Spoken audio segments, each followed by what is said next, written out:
Chapter 1555.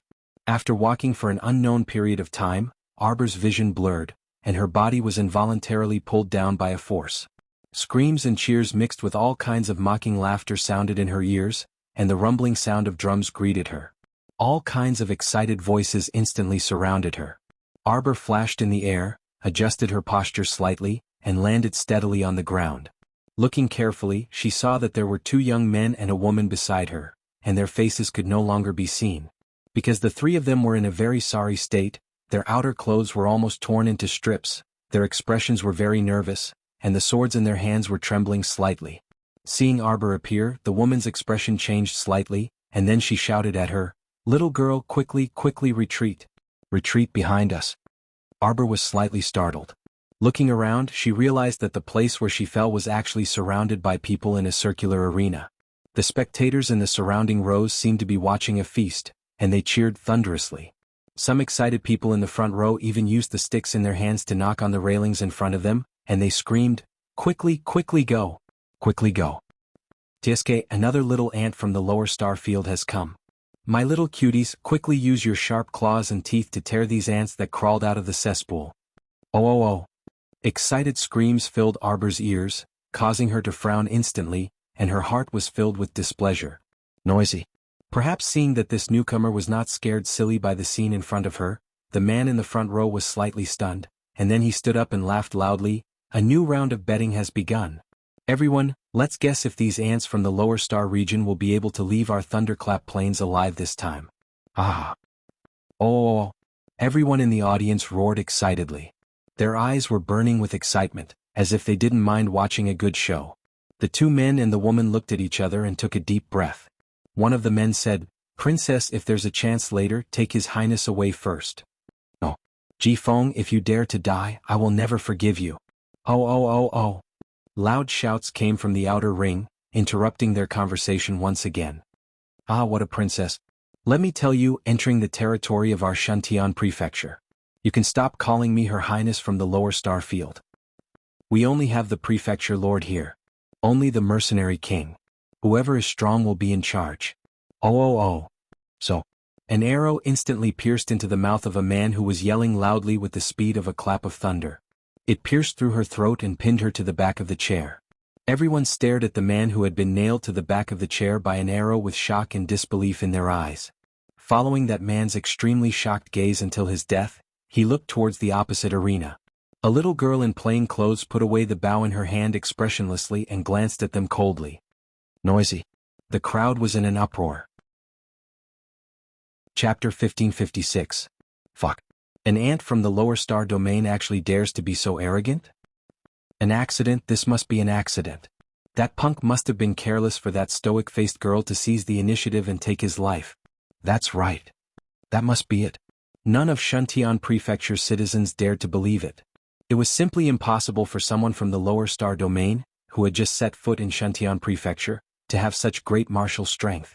Unless she was a lucky cat running into a dead mouse and was able to kill a member of the Leopard Mercenary Group in one strike. The Leopard Mercenary Group was a 3-star mercenary group in their Shantian Prefecture, so its members had to be around 4-star spiritualists at the very least. Logically speaking, the true strength of these ants from the lower star domain was only around the cultivation of level 13 mystic cultivators. A little mystic cultivator could kill a spiritualist in one strike? Everyone didn't believe it.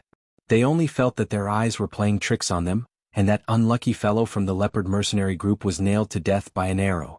Aha, what a laughable weakling. He actually died at the hands of a little mystic cultivator from the lower star domain. If word got out, it would truly make people laugh their heads off. Arbor noticed that apart from the boisterous thousands of spectators in the outer spectator stands, there were also several dozen mid-level winged zombies wandering around the large arena. Many corpses were hanging at the edge of the arena, and it looked like they had just been torn apart not long ago. Arbor blinked and unhurriedly switched to a crow-repeating crossbow. He raised his arm horizontally and calmly pointed at one of the flying zombies. Ugly things should be shot from afar and not allowed to get close to one's body, so as to avoid dirtying one's clean clothes. A crow-gold arrow streaked across the sky at an extremely fast speed. This time everyone clearly saw what it was. That was a high-grade mystic weapon, and it looked rather out of the ordinary. Although most of them had been in Shantian Prefecture for many years, They might not even have a decent mystic weapon, let alone a spirit weapon. Seeing the little fellow take out a mystic weapon and shoot, some people were very envious. However, they were soon shocked by what they saw. However, the little girl didn't move much. Instead, she shot a few arrows at the flying corpse puppets around her. Following a few explosive sounds, the explosive arrows made a series of noises as they struck the corpse puppets. Soon, the first corpse puppet's head was torn apart, and it fell heavily to the ground. It was followed by a second and a third. Arbor waved his hand, and the little white snake quickly slithered out, twisting its small body excitedly. Bite more people to death. Arbor said expressionlessly, since they don't care about the lives of others, it means that they don't care about life and death. To them, life and death are nothing more than a joke. And in, little master, I'm going. The little white snake twisted its small body excitedly and instantly turned into a great void serpent. Its head was as tall as a mountain and its tail was very thick. It opened its mouth and bit the arms of several people, causing them to scream in fear. Black smoke rose from their arms. Under the control of the power of the netherworld, some people who were controlled by the little white snake started to fight with other people. At this time, there was no more laughter or applause on the spectator stand. Instead, it was filled with panicked screams and angry roars. How could this be?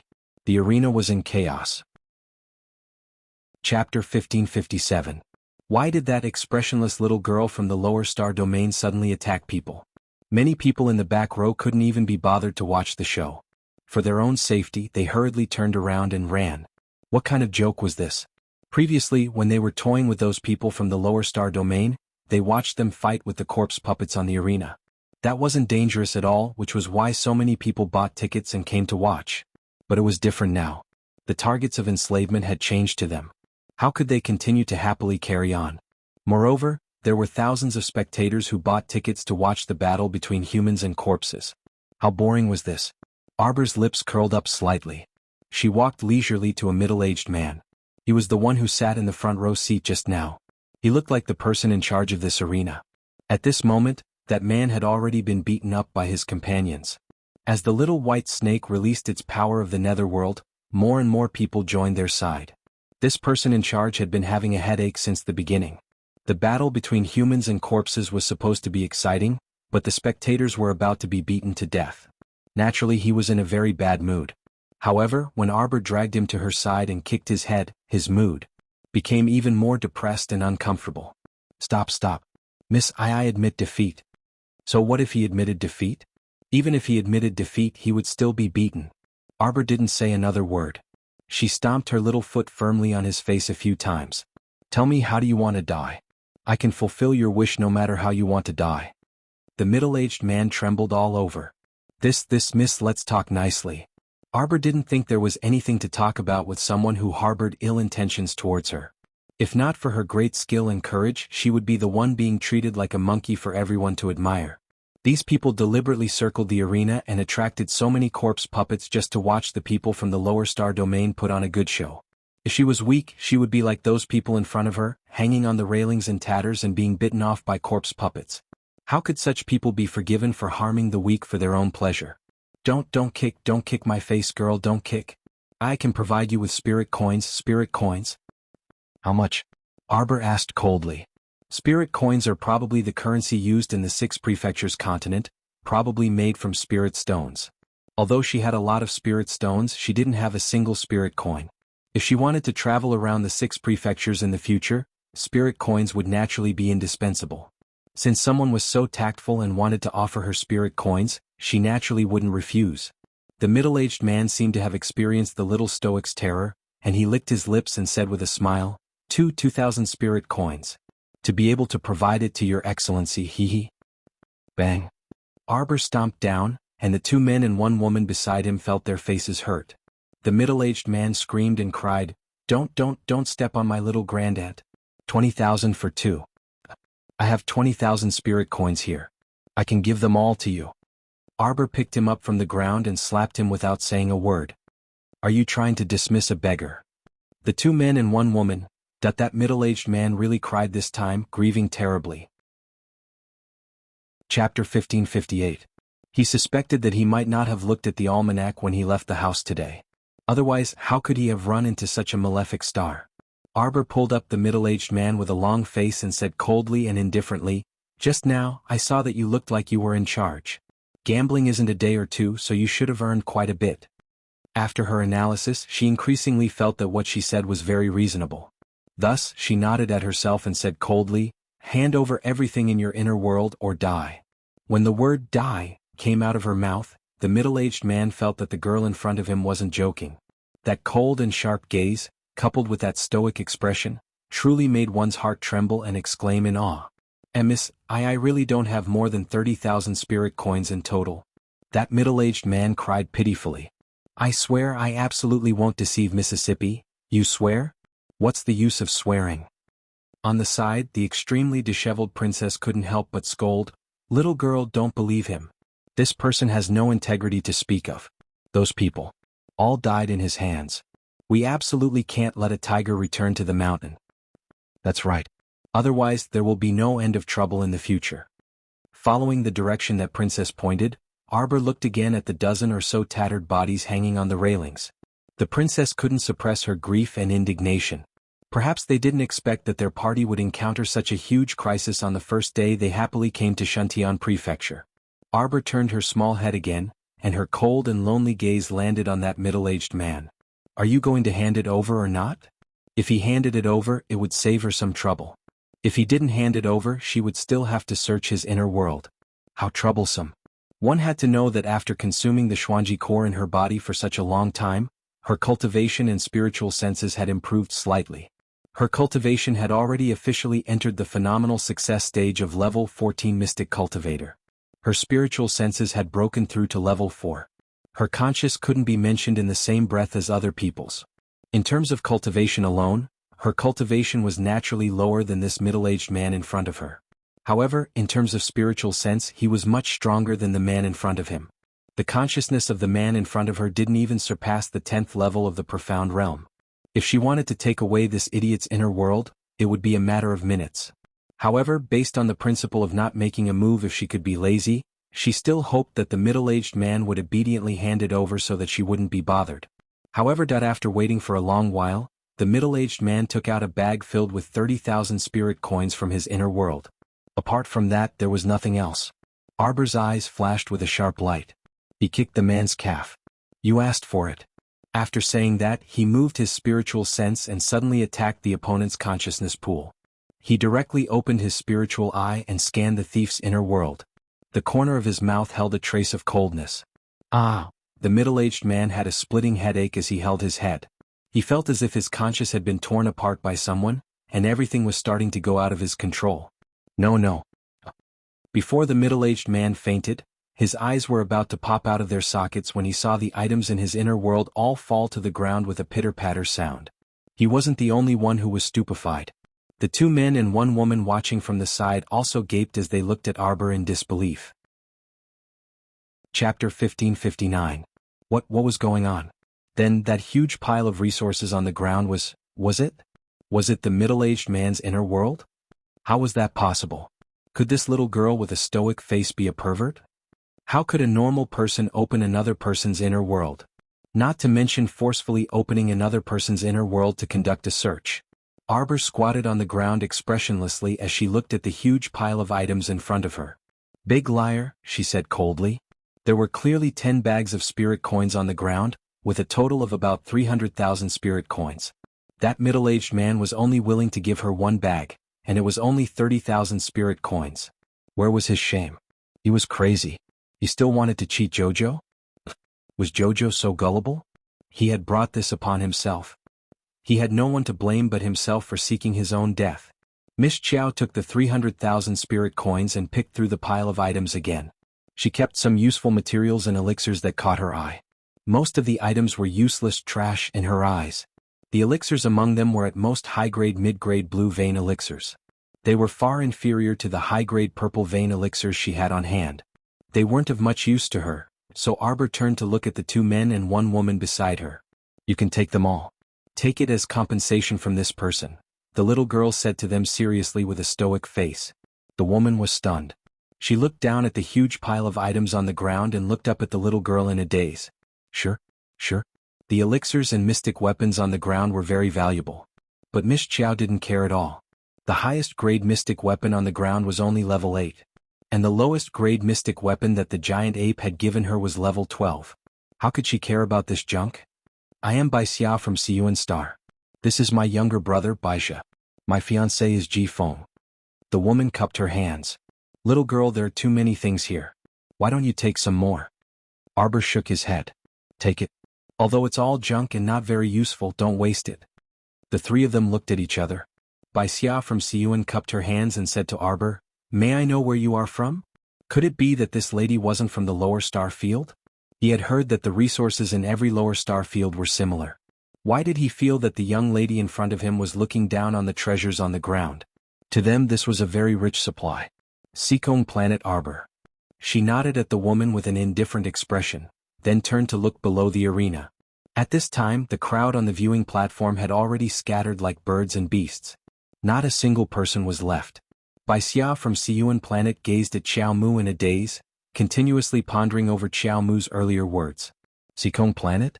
Seekong Planet seemed to be similar to Siyuan Planet. It was also one of the continents in the lower star domain. Why did the girl in front of him exude the aura of a nouveau riche? Hurry up and clean it up. Arbor pointed to the ground and kicked at the railing at the edge of the arena. With one kick, she kicked down a half-dead zombie that was struggling to climb up. She then rubbed her embroidered green shoes on the ground in disgust. Disgusting. Dirty. Arbor walked to the side in a huff. She took out a new pair of shoes from her inner world and put them on. Only then did her feet feel much better. Chapter 1560. When she turned around and returned to Bai Xia's side, the three people had already tidied up everything and stood up. Seeing her come over, the three people nodded at her gratefully. Little miss, we're lucky to have you this time to resolve our urgent situation. Now that they thought about it, this little great aunt's methods were really very fierce. First, she shot through several zombies in one go to intimidate the audience, then she made an example of the audience. They didn't know what method she used, but she actually caused the audience to become chaotic and kill each other. The three people's gazes fell on the cute little white snake on the little miss's shoulder. Just now, they clearly saw this little white snake transform into a huge snake that blotted out the sky. It really couldn't be mentioned in the same breath as its current cute little appearance. Arbor didn't say much and reached out to pick up the dying middle-aged man on the ground. This person's conscience had been severely injured, but he was only breathing a little more than a dead person. His gaze towards Arbor was full of terror and terror.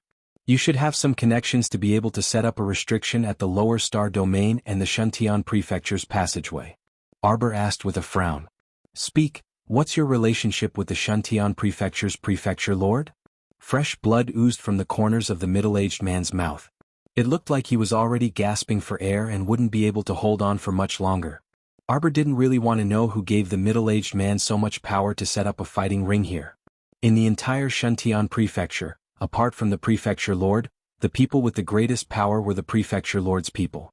Someone who could think of such a sinister method to earn money from the entrance tickets was probably a vicious and ruthless person, and it couldn't be unrelated to the Shantian Prefecture's prefecture lord. Thinking about it, that middle-aged man earned 300,000 spirit coins just from the entrance tickets alone. No wonder they had to continue operating this money-making business. It was said that the 6 prefectures' continent was several dozen times larger than Seekong Planet's continent, but it was different from Seekong Planet's continent in terms of luxuriance. In addition, the 6 prefectures were very far apart from each other. Moreover, there weren't many cities in each prefecture that people could rely on for survival, and the number of spiritual lands for cultivation could be counted on one's fingers. The population of Shantian Prefecture was 100 times that of Seekong Planet, but the actual usable city area was about the same as Seekong Planet. Therefore, every city was basically filled to the brim. Especially the capital city of Shantian Prefecture, that went without saying. The distance between the cities is very far. I heard from Senior that we have to reach the nearest city, Julu City, before nightfall. Otherwise, who knows what kind of danger we will encounter outside the city after dark. Senior? Yes, it's a message left by some seniors on Siyuan who have been to Shantian Prefecture. Arbor nodded. Normally, Julu City's entrance fee is 1 mid-grade spirit coin. At this point, Miss Bai Xia looked at Xiao Mu with a complicated gaze. The young lady had plundered a lot of middle-grade spirit coins from the middle-aged man and had become a veritable nouveau riche. She naturally did not care about a lousy spirit coin. Newcomers have just entered Shantian Prefecture, so there's no need to be nervous if they don't have spirit coins. At the entrance of Julu City, 100 middle-grade mystic coins can be exchanged for 1 middle-grade spirit coin. It seemed like Bai Xia knew the market here better than her. As they spoke, they jumped off the arena and Bai Xia chatted with her. Who are those people hanging on the railings to you? We don't know them. Chapter 1561. Arbor nodded, thinking that since she didn't know them and they were so agitated just now, she might have thought that the rotting corpses hanging on the railings were all their brothers and sisters. She knew it. They were both in the lower star sector, and Seekong planet wasn't inferior to Siyuan planet in any way. Why were they able to send so many people while her Seekong planet couldn't? Actually, only Bai Xia, Bai Zhe, and Ji Feng had come from Seekong planet to the 6 prefectures continent. On the other hand, besides the 7 people from the Hidden Night Pavilion led by Yu Xiu, Xiao Mu's group also included Situ Yi, Liang Qingqing, Bailey Shi, Wei Nanfeng, and senior sister Doya. More than 10 people going to the 6 prefectures together was something that had never happened before. Thinking of Situ Yi and the others, Arbor stopped in her tracks. Actually, I still have a few dawdling companions who haven't arrived yet. I'm not sure if we should continue waiting for them here. There's no need for that. Bai Xia shook her head. When we passed through the white fog maze, many of us were trapped inside for half a month. The 6 prefectures test is that we must pass through the maze within 15 days. Otherwise, we'll be sent back to the original star sector. Is that so? Xiao Mu gazed at the white fog in bewilderment. Then do you know how long it took you to pass through that white fog barrier? About 8 days, Bai Zhe said firmly. Even with my intelligence, it took me about 8 or 9 days to get out because it was too difficult to find the exit. Alright, Miss Chow, how long did you spend in there? Arbor was speechless. She really didn't want to say it out loud. She didn't seem to have spent more than 4 hours from climbing the ladder to passing through the maze. It's fine. I was also in the maze and was circled around for 9 days before I came out. Bai Xia thought that Arbor was upset because he spent more time circling around than them. She quickly comforted him. Little girl, why don't you come with us to Julu City first? If your companions didn't get sent back, they'll definitely head to the nearest city. You can meet them there then. That's right. If we wait, it'll take too long and we can't be sure when they'll come out. If they don't come out after the time limit, they'll be sent back. It's not worth it for you to wait here like an idiot. Xiao Mu thought that this made sense, so she nodded at Bai Xia and decided to head to Julu City first. The group of 4 walked out of the simple and crude spectator stands. Xiao Mu turned around to look at the middle-aged man who had died with remaining grievances beside the collapsed fighting stage. She smirked and said, I didn't expect such a simple place to make so much money. The people of the 6 prefectures really love to fight. They can fight anywhere. Even if they build a small Julu city, they can still fight. Miss Chiao, the Thunderclap Plains is just outside of the arena. Estes. We have to get there before nightfall, Bai Zhe interrupted. Otherwise, the consequences will be unimaginable. The 4 of them walked out of the spectator area and arrived at a temporary market. Chapter 1562. They hadn't even taken 2 steps when they were surrounded by a group of men and women with smiles on their faces. Looking at their attire, they should be locals. They were wearing colorful striped clothes and were all smiling like flowers. The way they looked at them was as if they were looking at fat sheep. Yo-yo guessed from afar. Looking at your appearances, you should be very powerful people. Nonsense, go away. Looking at the attire of these young men and women, they are definitely not ordinary people. Otherwise, they wouldn't be able to come down from the arena and pass by our market unscathed. A fat auntie squeezed through the crowd. She used her huge body to squeeze through the crowd. She grinned and waved at Arbor's group of 4. She asked eagerly, Young lads and young ladies, where are you going? Are you going to the nearest city, Julu City? Do you need me to lead the way? The guide fee is very cheap, just 5 spirit coins will do. Damn, fat mom, why don't you go rob a bank? Isn't that so? Scram. Young lady, don't listen to her. I will bring you to Julu City, just 3 spirit coins will do. 2 spirit coins. Arbor, Bai Xia and the rest looked at each other. Why did they feel that the group of people in front of them was like a brothel owner who was trying to get business from everywhere? 1 spirit coin. Give me 1 spirit coin and I will bring you to Julu City. I guarantee that you will reach there on time before the sky turns dark. There will definitely not be any problems. The person who spoke was only 10 years old. He had a dark and skinny body and a pair of eyes that were sly and lively. Meng Mai, You little fellow are going against your conscience to deceive people again. Don't listen to him, young lady. Mengmai is a bad kid. He will definitely bring you to ride on the land whale. That's right, this child is really evil. He specializes in deceiving guests from the lower star domain. What land whale? Arbor asked curiously. Land whale is a vehicle that is similar to a carriage. It can hold about 30 people at one time. When passing through the thunderous plain, the land whale can effectively avoid the lightning and prevent people from being injured by it. That's great. It's fast and convenient. Isn't that great? Before Arbor could say anything, Baixia excitedly said, Then let's take this land whale to Julu City. From the looks of it, it must be your first time coming to Shantian Prefecture.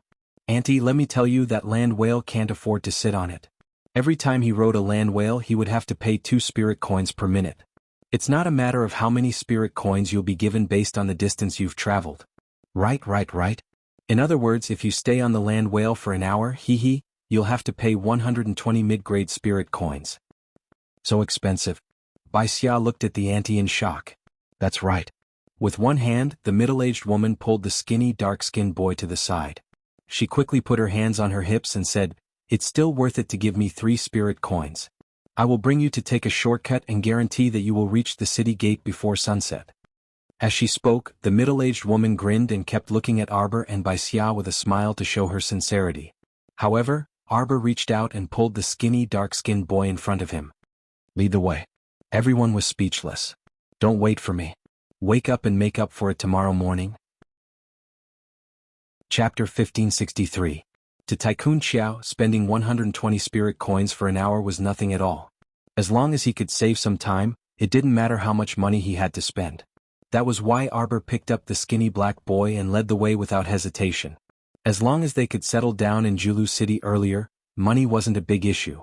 Seeing Arbor pick up the boy and leave, the others were stunned. Then they shouted in excitement. I'll bring you to the land whale's landing port. I only want 1 spirit coin too. Yes. Heavens, esteemed miss, I can give you half price. So this was someone who didn't lack money. Then why did they have to worry about her?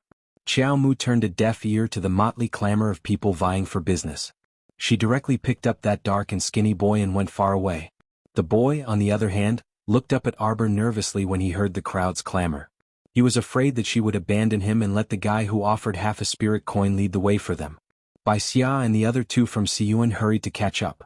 When they were some distance away, they wiped their sweat and shouted, These people are too enthusiastic. They were willing to go to such lengths for 1 spirit coin? Wasn't this a little too exaggerated? They're all ordinary people. 1 spirit coin can be exchanged for 1 to 2 days' worth of food, the skinny black boy said softly. Baixia was stunned. Then she looked at the boy sympathetically. Are those flying, rotting monsters everywhere here? Otherwise the prices wouldn't be so high. On Siyuan Star, 1 spirit coin could be exchanged for 100 mystic coins and could buy a lot of resources. It wasn't just 1 or 2 days' worth of food. Baixia and her brother, Baizhe, couldn't help but shudder when they thought of those ghastly things in front of the arena. They saw with their own eyes a noble lady from another star field being viciously torn apart by a rotting flying monster. The scene was bloody and terrifying. These things wouldn't show mercy just because you were a prince, princess, or lady. They looked barbaric and were extremely mobile. Their small eyes emitted a red glow, which made people shudder when they looked at them. Arbor turned his head to look at Baixia. He blinked and asked, Don't tell me you don't have such things on Siyuan? No. The 3 of them said in unison, the brothers and sisters from the other star fields who entered Shantian Prefecture on the same day as us. It seems that only 1 star field said that they had seen this kind of thing before. Baizhe quickly interjected, but they didn't expect the things in front of the Shantian Hall's arena to be so powerful. They said that these things seem to have evolved a lot compared to the ones in their homeworld. Actually, we don't know what they mean. Baixia frowned and said, Miss Xiao, could it be that there are also such monsters in your star field? Xiao Mu nodded and lamented inwardly. It seems that heavenly fate is not developing his great zombie undertaking in every lower star domain. Instead, he chose a part to develop. Sikong planet was one of the planets that had been affected. Siyuan planet, where Baixia was located, had yet to be affected. But this didn't guarantee that Siyuan planet wouldn't have a corpse puppet outbreak in the future. Perhaps Tianyun's evil hand had already reached out to that ignorant star field and a disaster was waiting for them in the future. Chapter 1564. These rotting things that can walk are called corpse puppets. Perhaps they will appear in your starfield in the future, Arbor said indifferently. Just because they don't appear now doesn't mean they won't appear in the future. These things are indestructible. After leveling up, if the crystal cores in their heads aren't destroyed, they won't die. They won't die and they won't stop attacking humans. You mean these rotting monsters will appear in our starfield in the future? Bai Xia cried out in alarm. Bai Zhi and Ji Feng's expressions were also very unsightly. Then what should we do? Bai Zhi asked with a frown. If you have the means, you might as well send a message to your relatives in your starfield. When the time comes, they can also prepare in advance, Arbor said softly. You don't know when Tianyun will make a move, and you don't know if they will let you go. The only thing you can do is to take precautions and minimize the losses as much as possible. Tianyun? Are you saying that these rotting corpse puppets are not natural but man-made? The two siblings cried out anxiously. Why would they do this? What benefits would they get from doing this? We don't know about this yet, but Tianyun created corpse puppets. This is no longer a secret on our Seekong planet. The upper echelons of most of the countries in our starfield already know the name of Tianyun. It will probably spread in the future. But I think, Arbor said with a solemn expression, we shouldn't be able to get rid of them in the short term. After all, they hide very well. Sister, then we have to inform father and mother as soon as possible, Bai Zhi said hurriedly. Let them know what to do and make preparations early. These monsters are really powerful. If it was a normal person, they wouldn't be able to deal with them at all. I have a handwritten copy here that records the evolution and development process of corpse puppets and their characteristics in detail. It's the usual way to deal with them. Arbor said, if you need it, I can let you make a copy when you enter the city. That's great. Thank you very much, Miss Chiao, Bai Xia said gratefully. We and the newcomers from other starfields didn't know of the existence of these monsters. That's why we were caught unprepared the moment we arrived at the entrance of Shuntian Prefecture. Bai Zhi gritted his teeth. Now that I think about it, if we had known about this monster earlier, we might not have suffered so much. There's no point in thinking about it. Some things have already happened and we can only face the future, Arbor said calmly. Little guy, where is the land whale you mentioned? How long will it take for it to arrive? My lords, the land whale landing entrance is not far ahead. Please follow me. The skinny, dark-skinned boy led the group out of the market. Not long after, the four of them saw a bustling scene. This place was built like a pier, and in front of it were four giant beasts the size of small hills. From afar, it really looked like a whale in the sea. What was interesting was that these giant beasts had 8 thick and fat short legs under their bodies. This was an eye-opener for everyone. Arbor raised his head and narrowed his eyes. The land whale at the front started moving. Its huge body slid across the ground and its 8 short legs ran very fast. It's good that it's full. There aren't many seats left. If we miss today, we'll have to wait until tomorrow. I'll see you in the evening. Chapter 1565. Another land whale slowly propped up its 8 short legs and left the landing tunnel. Then it quickly moved away and disappeared into the horizon in the blink of an eye. Arbor's group of 4 walked forward. An old man who was in charge of directing the land whale was huffing and glaring at a skinny young man who was blocking his way. Get out of here, stinky brat. You've annoyed me for an hour. I told you that you can't reduce the price. Why are you so long-winded? Big brother, please do me a favor. I don't have enough money for the journey. I have to rush back to the academy. Boo-hoo, if I can't make it back today, the students will all be starving. The students in the academy are probably starving to death. They haven't had anything to eat for 3 days. The skinny young man wiped the non-existent tears from the corners of his eyes pitifully and glanced at the old man from the corner of his eyes.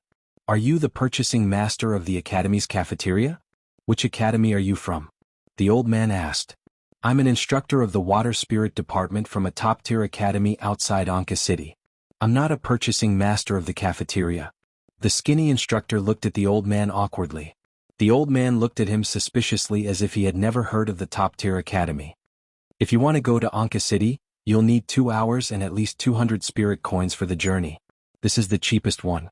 The skinny instructor of the water spirit department suddenly pounced on the old man and hugged his thigh. Big brother, I don't need a seat. Just give me a place to stand. I only have 5 spirit coins with me. Can you give me a ride? Get out. The old man punched the skinny young man almost immediately. Arbor. The strange thing was that the skinny instructor seemed to have heard of the so-called top-tier academy. Where had he heard of it before? Little friends, do you want to take a ride on our land whale? Let me tell you, our land whale is stable and fast, and it can avoid lightning effectively. Along the way, you can enjoy the beautiful scenery of the thunderous plain. There are only 10 seats left. If you miss it, you'll have to wait until tomorrow. Little friends, do you want to give it a try? Arbor took out a bulging money pouch and grabbed a handful of spirit coins from it. The old man's eyes suddenly lit up. He stretched out his hands to receive the coins, only to see that Arbor had counted 480 spirit coins for him one by one. Arbor then threw the rest of the coins back into the bag. The old man was speechless. He was so excited that he thought the rich girl in front of him would throw all the spirit coins at him. Miss Chow, let us pay for the travel expenses. Bai Xia said with an embarrassed expression. The little girl had given them so many good things just now. They couldn't let her pay for the travel expenses anymore. Arbor waved his hand carelessly. It's fine. Then he turned around and waved at the little boy who was leading the way. He took out 50 spirit coins and gave them to him. Take it and go back. Meng Mai opened his small mouth in shock. He wanted to say something, but the young lady waved at him and said again, "Go back." Meng Mai hurriedly bowed and said, "Thank you, Mississippi." She left happily. Arbor kept the money pouch and turned to look at the old man. "Where are you going?" "Ah, please come this way." The old man looked at the young lady with a complicated expression. She actually gave a child who was leading the way 50 spirit coins as a reward. After coming back to his senses, the old man smiled and made an inviting gesture. He led the 4 people to the landing area. Chapter 1566. On the back of this super-large land whale, there was a circle made of special materials, and there were 30 chairs inside. Arbor's group of 4 went up the escalator beside the land whale and sat down in a row in 2s and 3s. They saw that the teacher from the top academy hugged the old man's thigh no matter what and kept begging, "Please, big brother. Give me a ride on the way, it's fine even if I don't have a seat." Get lost. The old man angrily wanted to shake off that teacher, but that guy was like a piece of plaster sticking to his arm and he couldn't shake him off. Arbor looked sideways and was slightly speechless. This tutor was so thick-skinned that he wanted to use 5 spirit coins to exchange for a ride with someone else, that if this precedent was set, there would definitely be many thick-skinned people who would beg the old man to give them a ride. It was obvious that the old man would definitely not agree. Otherwise, how would he do his business in the future? "Little brother, I beg you to let me go." The old man helplessly pulled that teacher away and waved his hand. "The price of the land whale is set by the town guards. I also beg you, little brother, this is not something I can decide." What kind of joke was this? He finally took over such a lucrative job from the Shuntian Prefecture's prefecture master. Of course, he couldn't mess things up. This price was not high at all. Apart from the cost of renting these land whales and feeding them, he still needed to hand over half of the income to the main prefecture. In the end, he calculated that there was not much income left. It was already good enough that he could have 10 or 20% of the income. Therefore, that damn teacher, when he said that he would give him a ride for 5 spirit coins, he wished he could slap him to death. "Big brother, please reconsider." The short teacher cried out pitifully. The old man couldn't bear it anymore and turned back to roar at him, "Get lost now in the same way you came in the first place. Put up lanterns and decorations and get lost." That full of energy word, "get lost," shocked the guests on the back of the land whale, and they all looked at the old man in shock. "I was miserable when I came in the first place. When I crossed the thunderous plain by myself, I was struck by lightning and was in a terrible state." The corners of Bai Xia's mouth twitched. She looked speechlessly at the shameless instructor. Was he really a teacher of some academy? However, he had never heard of a top-notch academy. "I've only heard of Shuntian Prefecture's 4 great academies: Sun, Moon, Star, and Qin," Bai Xia said in a small voice. "I've never heard of any top academies." "I seem to have heard of it somewhere before," the little fellow muttered to himself. Is that so?" White Cloud was stunned. She turned to look at Arbor and asked, "Where have I heard of it?" "No." Arbor wanted to say, "I don't remember," but his eyes suddenly fell on the green pine and cypress jade bracelet on his left wrist. A thought suddenly flashed through his mind. Top Academy? A top-notch academy? Could it be the top academy that Morong Sun mentioned? Arbor turned to look at the rascally short teacher. He couldn't associate it with the top academy Morong Sun mentioned. Chapter 1567. Could it be the top-notch academy that Morong Sun mentioned in her letter? Arbor had a question mark on this academy in his mind. No matter how he looked at it, he felt like that instructor was a scoundrel. What kind of students could this kind of instructor teach? While he was pondering, a group of 7 people quickly arrived in front of the land whale under the lead of a fat auntie. The leader waved at the elderly person in charge and said, 7 seats, thank you. Bai Shuang whispered to Arbor, from the looks of it, they seem to have just come out of the lower star domain's passageway. Fuck. The other party's luck was just that good. They only came out of the passageway after they painstakingly dealt with the zombies in the arena. They did not need to fight to the death against those ugly zombies like they did. Bai Xia's gaze roamed over those 7 people. There were 5 men and 2 women in the group. 2 of them had outstanding looks, and the man who spoke was rather handsome. The other was a woman who was in the center like the moon surrounded by a myriad of stars. Her beautiful eyes were brimming with pride as she swept her gaze over everyone. Her expression was like that of a lofty queen patrolling the grounds. When her gaze landed on Arbor, the woman's gaze clearly turned sluggish, and her eyes seemed to be dyed with a trace of disbelief. There was actually such an exquisite and luxurious person in this world who was like a jade carving. The woman lamented in her heart, and her scrutinizing gaze roamed back and forth over Arbor's body. There was a faint trace of displeasure in her expression. Her skin was so delicate that it could be broken with a blow, and her facial features were peerlessly exquisite. She could not pick out any flaws at all. This caused a trace of discomfort to sweep through the woman's heart. In their star domain, she had always been known as the star domain's #1 beauty. She did not expect to meet a girl who was even more attractive than her on the first day she came to Shuntian Prefecture. This caused her to be extremely displeased. The leader did not notice the woman's abnormal mood. At this time he had already walked up to the elderly person and asked again in a clear voice, "Uncle, we need 7 seats." "Thank you." The old man awkwardly looked at the seat beside him, then turned to look at the 7 men and women. "Sorry, as you can see there are only 6 seats left." "6? Then let them give up one." The one who spoke was a woman with an ordinary appearance. She glanced at Xiao Mu and the others who were sitting on the side as she spoke aloofly. Bai Xia saw their gazes fall on her and Arbor, and curled her lips in boredom. Baizha couldn't help but ask coldly, "Manager, didn't you say that we can leave as soon as all the seats are taken? What are you waiting for? Our time is very precious." The old man smiled apologetically. "We're about to leave. Everyone please get ready. This young master. I only have 6 seats here. Do you want to buy 6 tickets, or you can leave tomorrow?" "Tomorrow?" The #1 beauty of the star field screamed indignantly, "I don't want to stay in this damned place for even one more day." He had to leave immediately. "I want to go to the city. The closest city to here is Julu City. Mister, we're heading there. I'll have to trouble you to arrange the seats. It doesn't matter if we have to pay a little more." The leader of the group was polite in both his words and the way he conducted himself. Chapter 1568. It was just that the few teammates behind him looked a bit arrogant.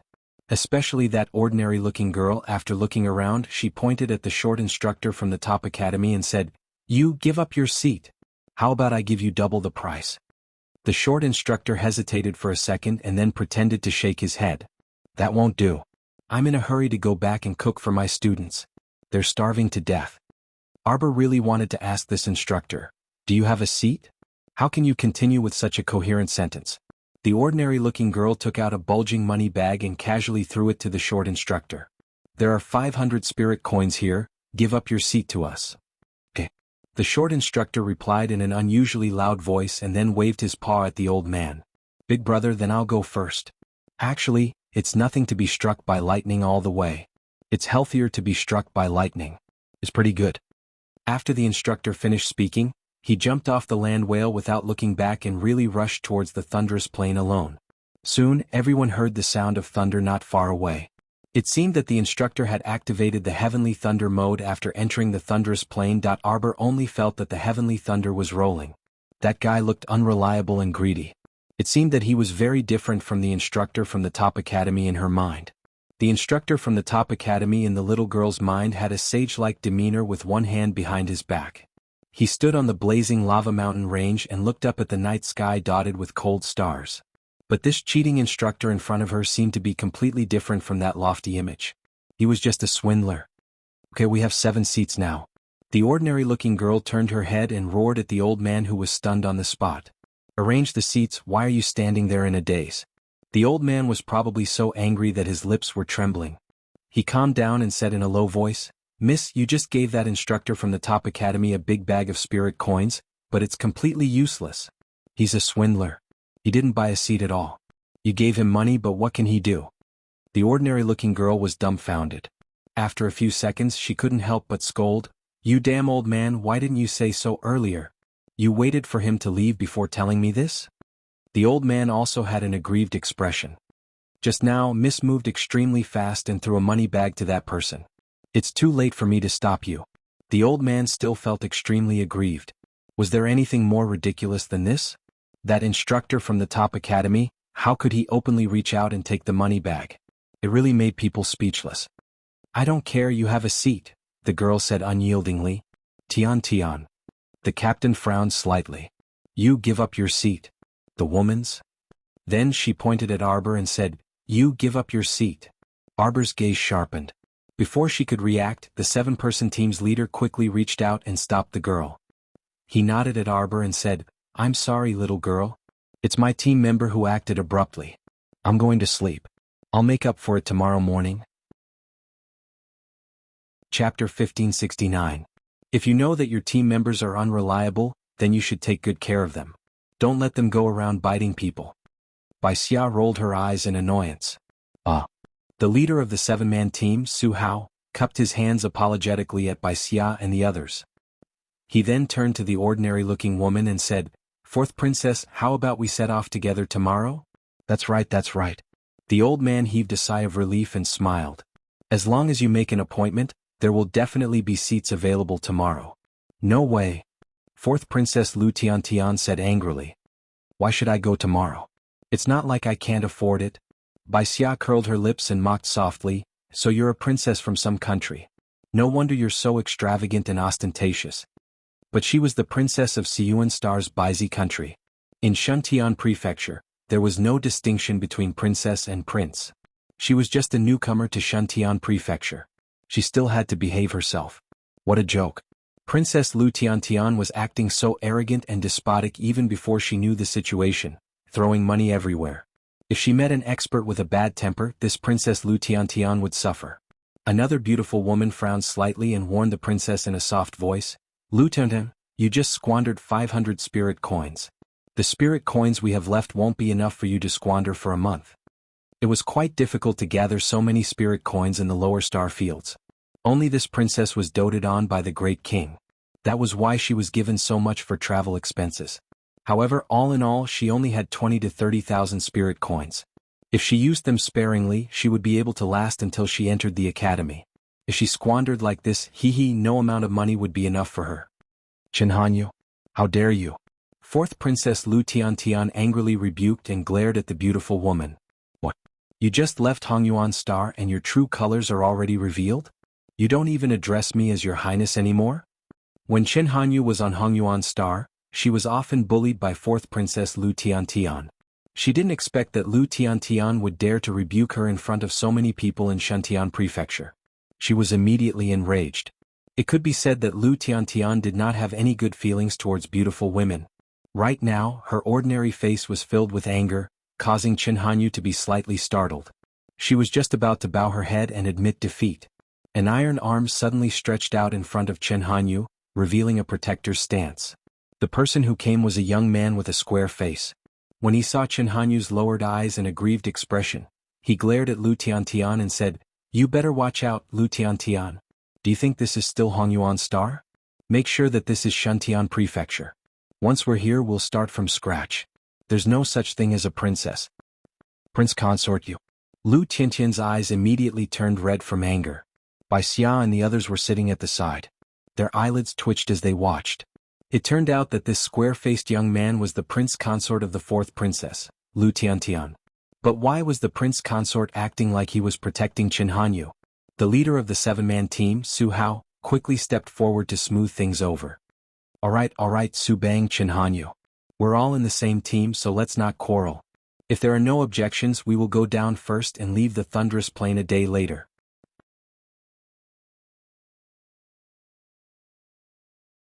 Chapter 1571. Bai Zhi's shout attracted everyone's attention. Suddenly, everyone was struck by lightning, charred on the outside and tender on the inside.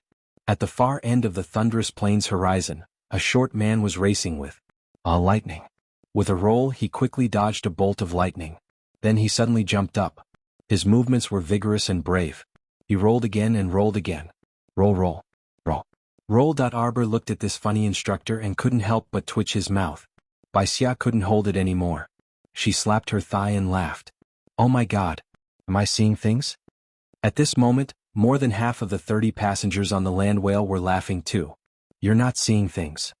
Ji Feng held back his laughter and said, that instructor is being struck by lightning. Strictly speaking, that idiotic teacher from the water spirit faculty was pretty good. However, his appearance was extremely shocking. Look, he has a spiritual armor helmet on his head. Since he can generate spiritual armor, it means that this instructor's cultivation level is quite high. Yeah, I heard that only those who can sense spiritual essence at least at level 5 and above can generate partial spiritual armor. Arbor's gaze stopped on the funny instructor's head. He saw that he was wearing a blue big helmet on his head. It wasn't really a helmet because its shape was too weird. It looked like a big wooden bowl that monks used to beg alms was upside down on his head. When the lightning struck, it went straight for the wooden bowl on his head. Crack. The lightning struck down together with the lightning. The short instructor nimbly rolled on the ground and ran forward with the wooden bowl spiritual armor on his head. Crack. Crack. Crack. Thunderclaps fell one after another. The short man dodged dozens of lightning bolts, but there were still a few that struck his head. Thus, when a bolt of lightning as thick as the mouth of a bowl came crashing down with a boom, the spiritual armor that the short instructor was wearing was unfortunately smashed into pieces. Everyone saw that the hair on his head was sizzling and smoking. When he turned around, his face was charred black. He put one hand on his waist and pointed at the sky, cursing, "That's enough." Boom. The thunderous plane didn't care whether he was cursing or not. Another lightning bolt struck down. The short instructor pulled back his legs and rolled on the ground like a gourd, rolling to the front. Seeing this, Baixia's mouth twitched. I think this instructor rolled all the way across the thunderous plane. Xiao Mu looked at this unreliable water spirit faculty instructor from a top-notch academy and made a decision in her mind. She wouldn't search for this top-notch academy for the time being. She would wait for Situ E and the others to rendezvous in Julu City before making further plans. With such an unreliable instructor, he felt that this school wasn't that great. The land whale ran past the tutor steadily. A certain instructor who was being struck by lightning turned his head and saw land whale's huge body. He hurriedly tried to catch up to land whale. Hey, young people, can you give me a hand? Hey, what? Lu Daijing ran very fast. Within a short moment, he had already disappeared from Ji Hao's side. The instructor felt his heart ache. He raised his hand and touched his chest. He said sadly, "Heavens, these young people don't know how to respect their teachers.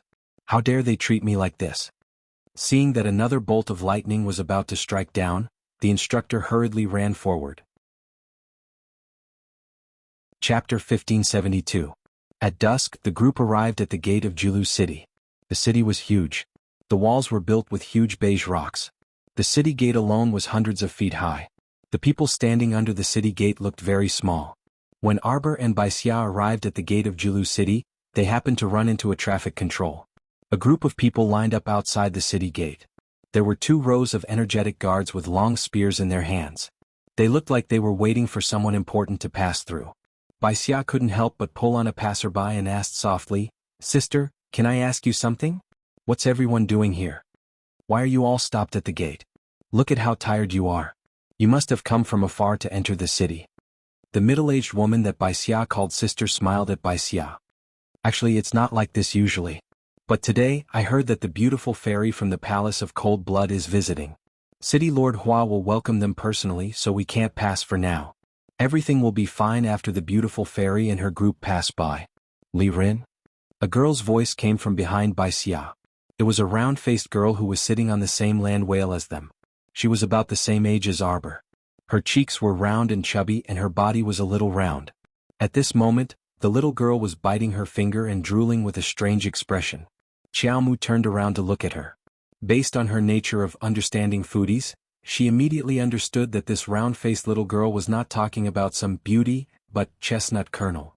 "Hey, make way, make way, make way." The short instructor, with his pitch-black face, squeezed his way through the crowd and finally managed to squeeze behind Xiao Mu and the others with great difficulty. Baixia glanced at him and blocked him with his arm. "Why are you squeezing? Hey, young man, have a better attitude." The short man glared at Baixia angrily and looked around the city gate. Why did you stop all of them here? Why aren't you letting anyone in? No one cared about him. On the other hand, the fourth princess, Lu Tiantian, who had given him 500 spirit coins to buy a seat, was furious. She glared at the instructor and shouted, "How dare you show up in front of me?" The short tutor turned around to look at her. His face was dark. "Hey, why wouldn't I dare to appear in front of you? Little girl, be more polite when you speak. You liar." Lu Tiantian was so angry that he wanted to rush over and beat him up. However, it was crowded at this moment. Her vigorous movement immediately affected many people around her. Some of the people who were squeezed so tightly that they couldn't breathe hurriedly shouted, "What are you doing? What are you doing? Don't push." The short mentor put his hands in front of him and made a defensive posture. When he saw that Lu Tiantian couldn't squeeze through, he immediately grinned and said, "Come here. Come here if you have the guts." How audacious. How dare you be so rude to your teacher? If someone like you were to enter our top academy, you would definitely be chased out within 3 days. Who the hell wants to enter your stupid academy? Lu Tiantian was furious. Instead of entering your unknown academy, why don't you work hard and try to enter one of the 4 great academies of the Sun Moon Star Union? Everyone was on Lu Tiantian's side. They nodded and looked at the short tutor with disdain. A bunch of frogs in a well. What do you know? Chapter 1573.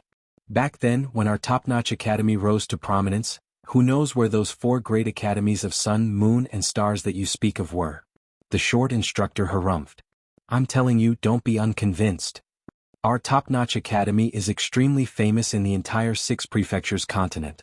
Not only Shuntian Prefecture, even the neighboring Ani Prefecture, Poland Prefecture, and so on all greatly admire our top-notch academy. Little children like you who just entered Shuntian Prefecture, I'll say this without boasting. It's best if you all come to our top-notch academy to study for half a year. Like those lousy academies of sun, moon, and stars, they only have a good reputation. In reality, they simply can't teach anything practical. They're all a bunch of gaudy sissies. What can they do? Everyone looked at each other in dismay. That's right, especially for little girls like you who are young and talented. You're the most suitable to come to our top-notch academy. The short instructor suddenly changed his target and pointed at Arbor and the round-faced foodie girl beside her. Do you want to give it a try and enroll at our academy? Our academy enrolls students at the end of July every year, and classes begin at the beginning of August. We have all 5 spiritual elements. No matter what you want to learn, there are outstanding instructors like me who will personally teach you one-on-one. Counting the time, there are only about 10 days left for you to prepare. How about it? Do you have the confidence to join our top-notch academy? The round-faced little girl dazedly glanced at the short instructor and shook her head. Never thought about it. Nah, how could you not think about it? It's already not bad for this little stoic-faced girl beside you. I can tell at a glance that she's a naturally intelligent person of few words. She's the most suitable to study at our academy. As he spoke, the short instructor pulled out a crumpled and tattered piece of paper from his pocket and stuffed it into the little stoic's hand without allowing her to object. A smile comparable to a blooming chrysanthemum on his pitch-black face. The test is on July 28th. As long as you pass our academy's test, you'll be able to smoothly join our top-notch academy. Little girl, I have high hopes for you. You can do it. Bai Xia was stupefied as she listened on the side. She didn't understand. It was clearly Lu Tiantian who wanted to settle scores with the short instructor in the beginning. How did it become the short instructor accepting Miss Chiao as a student and entering some top-notch academy in the end? Wasn't the jump a little too big? Arbor was expressionless. He lowered his head and looked at the crumpled paper in his hand. He reached out his small hand and slapped the paper on the short mentor's face. Not interested. Everyone was speechless. The short mentor looked at her with a pained expression and said, "Little fellow, think about it again. I am Zhou Danjin, an instructor of the Water Spirit faculty in a top academy." The brat was about to continue talking when he heard a cheer coming from the city gate. "Beautiful fairy is here." The loud cheers of the poor immediately interrupted the short man's words. Everyone pushed each other and squeezed forward curiously, wanting to see what this beautiful fairy from the Palace of Cold Blood looked like. A long-haired cow with snow-white hooves was pulling a chariot made of black gold towards the main gate of Julu City. The city gates opened and the city lord Hua Qingyu personally came out to welcome them. His snow-white robe made him look as noble as an orchid tree. Chapter 1574. The carriage stopped at the city gate. Hua Qingyu smiled and walked forward. He cupped his hands and bowed. The beautiful fairy from the Palace of Cold Blood has graced us with your presence. Hua Qingyu greets the beautiful fairy. There was no movement in the carriage for a moment. Suddenly, a fragrant wind blew in their faces. A snow-white figure shot out of the carriage like lightning. Her long robe fluttered across the roof of the carriage. Everyone focused their eyes and saw a woman in snow-white clothes. She was sitting cross-legged on the roof of the carriage. Her face was full of solemnity. Baixia and Arbor only felt that the beautiful fairy in front of them purposely made herself look ethereal. She was really pretentious. What kind of fairy is this? Even the city lord has to come out to welcome her? Baixia couldn't help but mutter softly. The middle-aged woman who spoke earlier suddenly rolled her eyes. What do you know? The wife of the current city lord of Shuntian Prefecture is the palace master of the Palace of Cold Blood. There are 5 fairies under the city lord's wife. This beautiful fairy is one of them. Her cultivation has reached level 7 spiritual master. She is very powerful. The Palace of Cold Blood comes once every 3 months. In the middle of the month, the city lord will order them to distribute cultivation resources. These things are related to the future of the city. Of course they can't be careless. Among the resources, there are materials, spiritual medicine, cultivation methods, and everything else. If you have a good relationship with the fairies of the Palace of Cold Blood, you might be able to open a back door and get more benefits. No wonder City Lord Hua is acting like this. Baixia heard this and cast a curious look at the beautiful fairy. Her gaze moved back and forth on her face. However, the beautiful fairy suddenly glanced back in Baixia's direction. This cold glance made Baixia's heart skip a beat, and she couldn't help but be shocked. She stared at me so rudely. Where are the city guards? Go. Gouge her eyes out for this fairy. Baixia's eyes widened. She couldn't believe what she heard. What kind of fairy was this? How could she be so vicious? She just looked at her curiously and ordered the city guards to dig her eyes out? Who was she to not allow others to look at her? 2 afterimages came over. The 2 town guards looked cold and arrogant. They were about to subdue Baixia. Sister. Baixia was shocked and immediately attacked the 2 guards at the same time with Ji-Feng. The 2 profound energies forced the mansion guard to take a few steps back. The crowd that was almost affected immediately let out a burst of screams. You're all courting death. The beautiful fairy leisurely sat on the roof of the carriage, her beautiful eyes shooting out a cold light. She waved her wide white sleeves and 2 streams of yellow light shot out from them, heading straight for Baixia and Ji-Feng. Bang! A faint sound vibrated in the air. Just as the 2 immobilization talismans were about to attach themselves to Baixia and Ji-Feng, Xiaomu creased her brows and suddenly caught the 2 blue talismans between her fingers.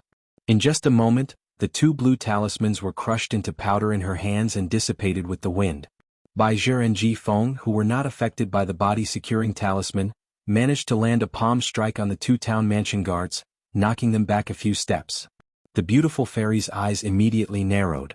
A pair of cold eyes, emitting a cold light, stared at Arbor and said word by word, "You dare to destroy my body-securing talisman? Do you know what the death penalty is?" Chapter 1575. She threatened me. Cut off her mouth, Arbor suddenly said coldly.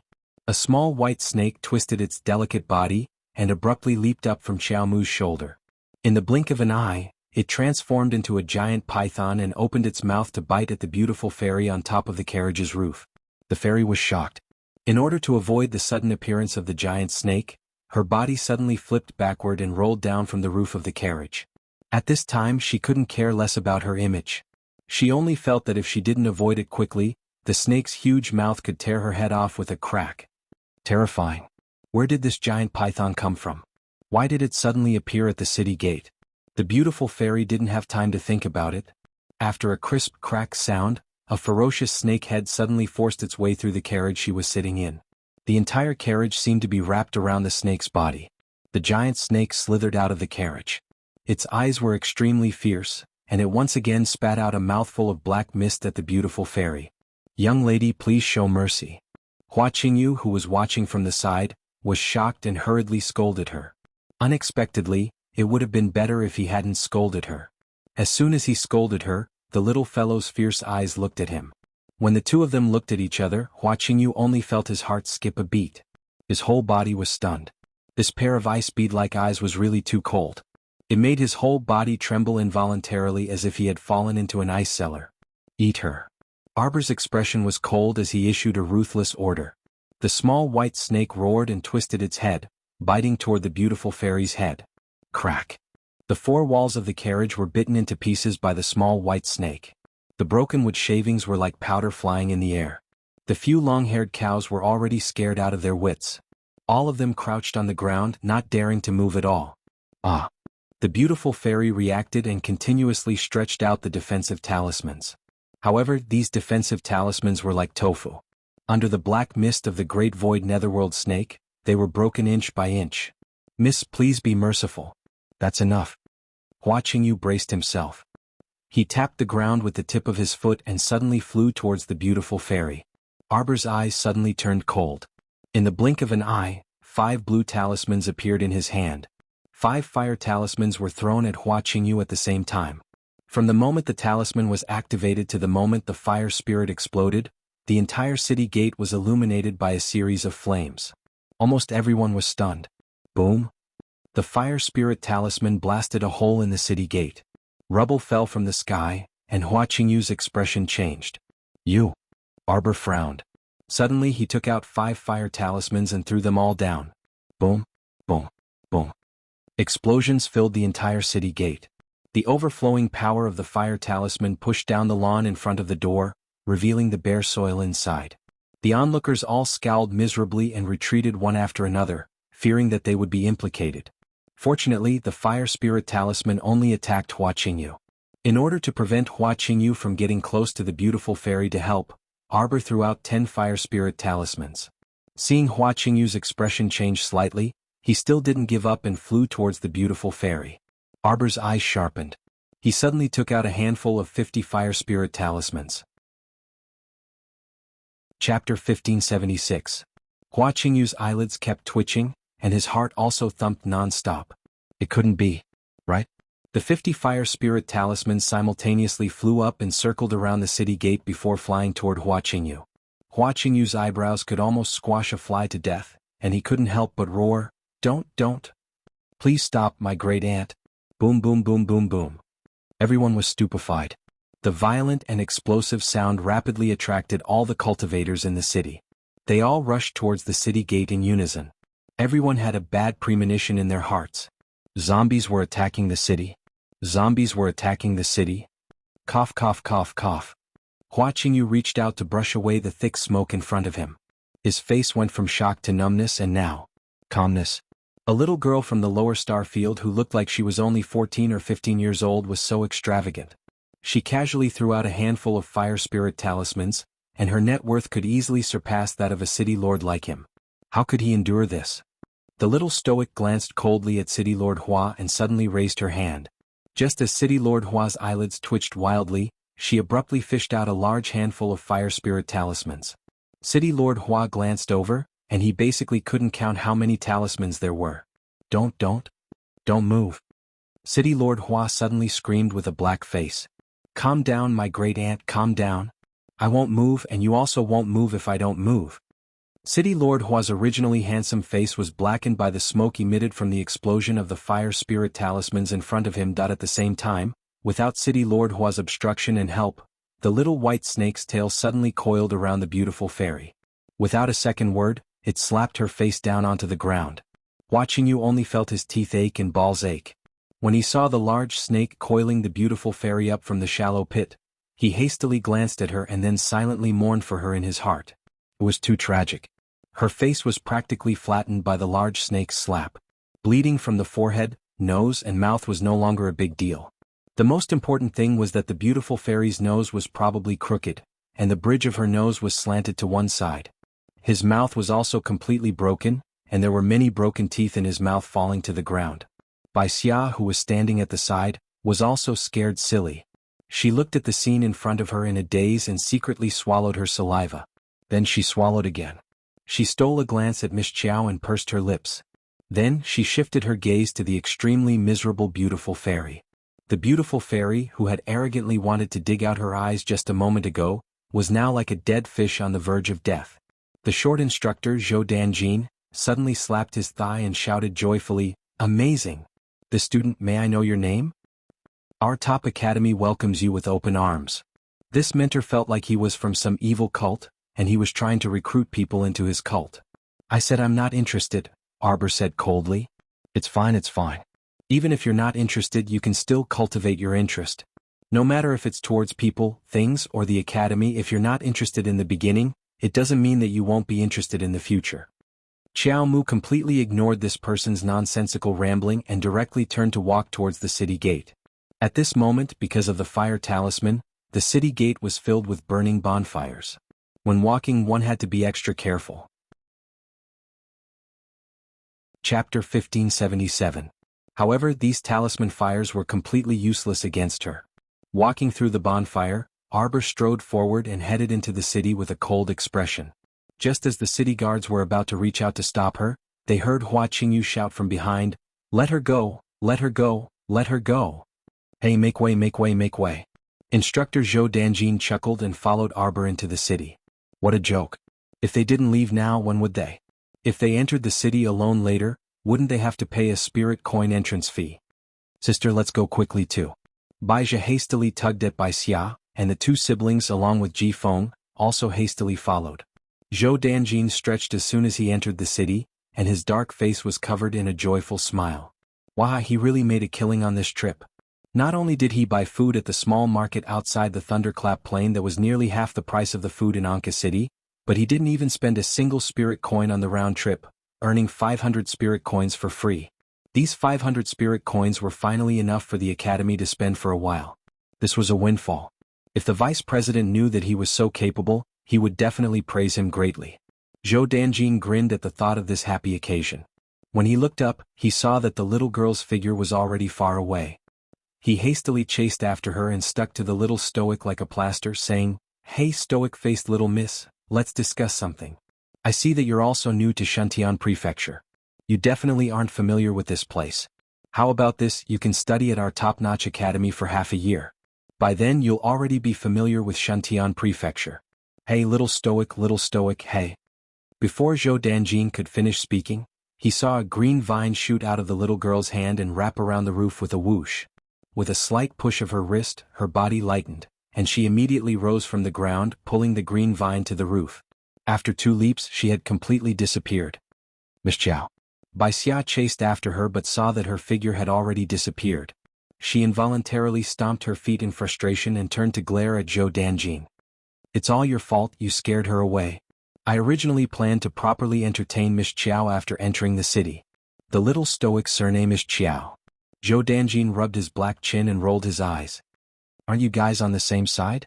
I can't be bothered with you." Bai Xia angrily rolled her eyes at him, and called her brother and fiancé to leave. "Young people nowadays all have such bad tempers," Zhou Danjin muttered. He carefully glanced in the direction the little stoic disappeared in and cracked a smile. "I have a feeling that we will meet again in the future." Currently, in the Longevity Palace of the Mo Kingdom on Sikong Planet, Feng Gu happily ran in with a potted jasper begonia in full bloom. "Empress Dowager, it's a joyous occasion. Look, this jasper begonia has come to life." The people from the Eastern Palace brought it over. They said that before the Crown Princess left, she told the gardener to take care of it for a few more days and send it to the Empress Dowager when the flowers are ready. Look, the Crown Prince Consort has people take care of it so well. She can even save the dying jasper begonia. The Crown Princess is truly resourceful.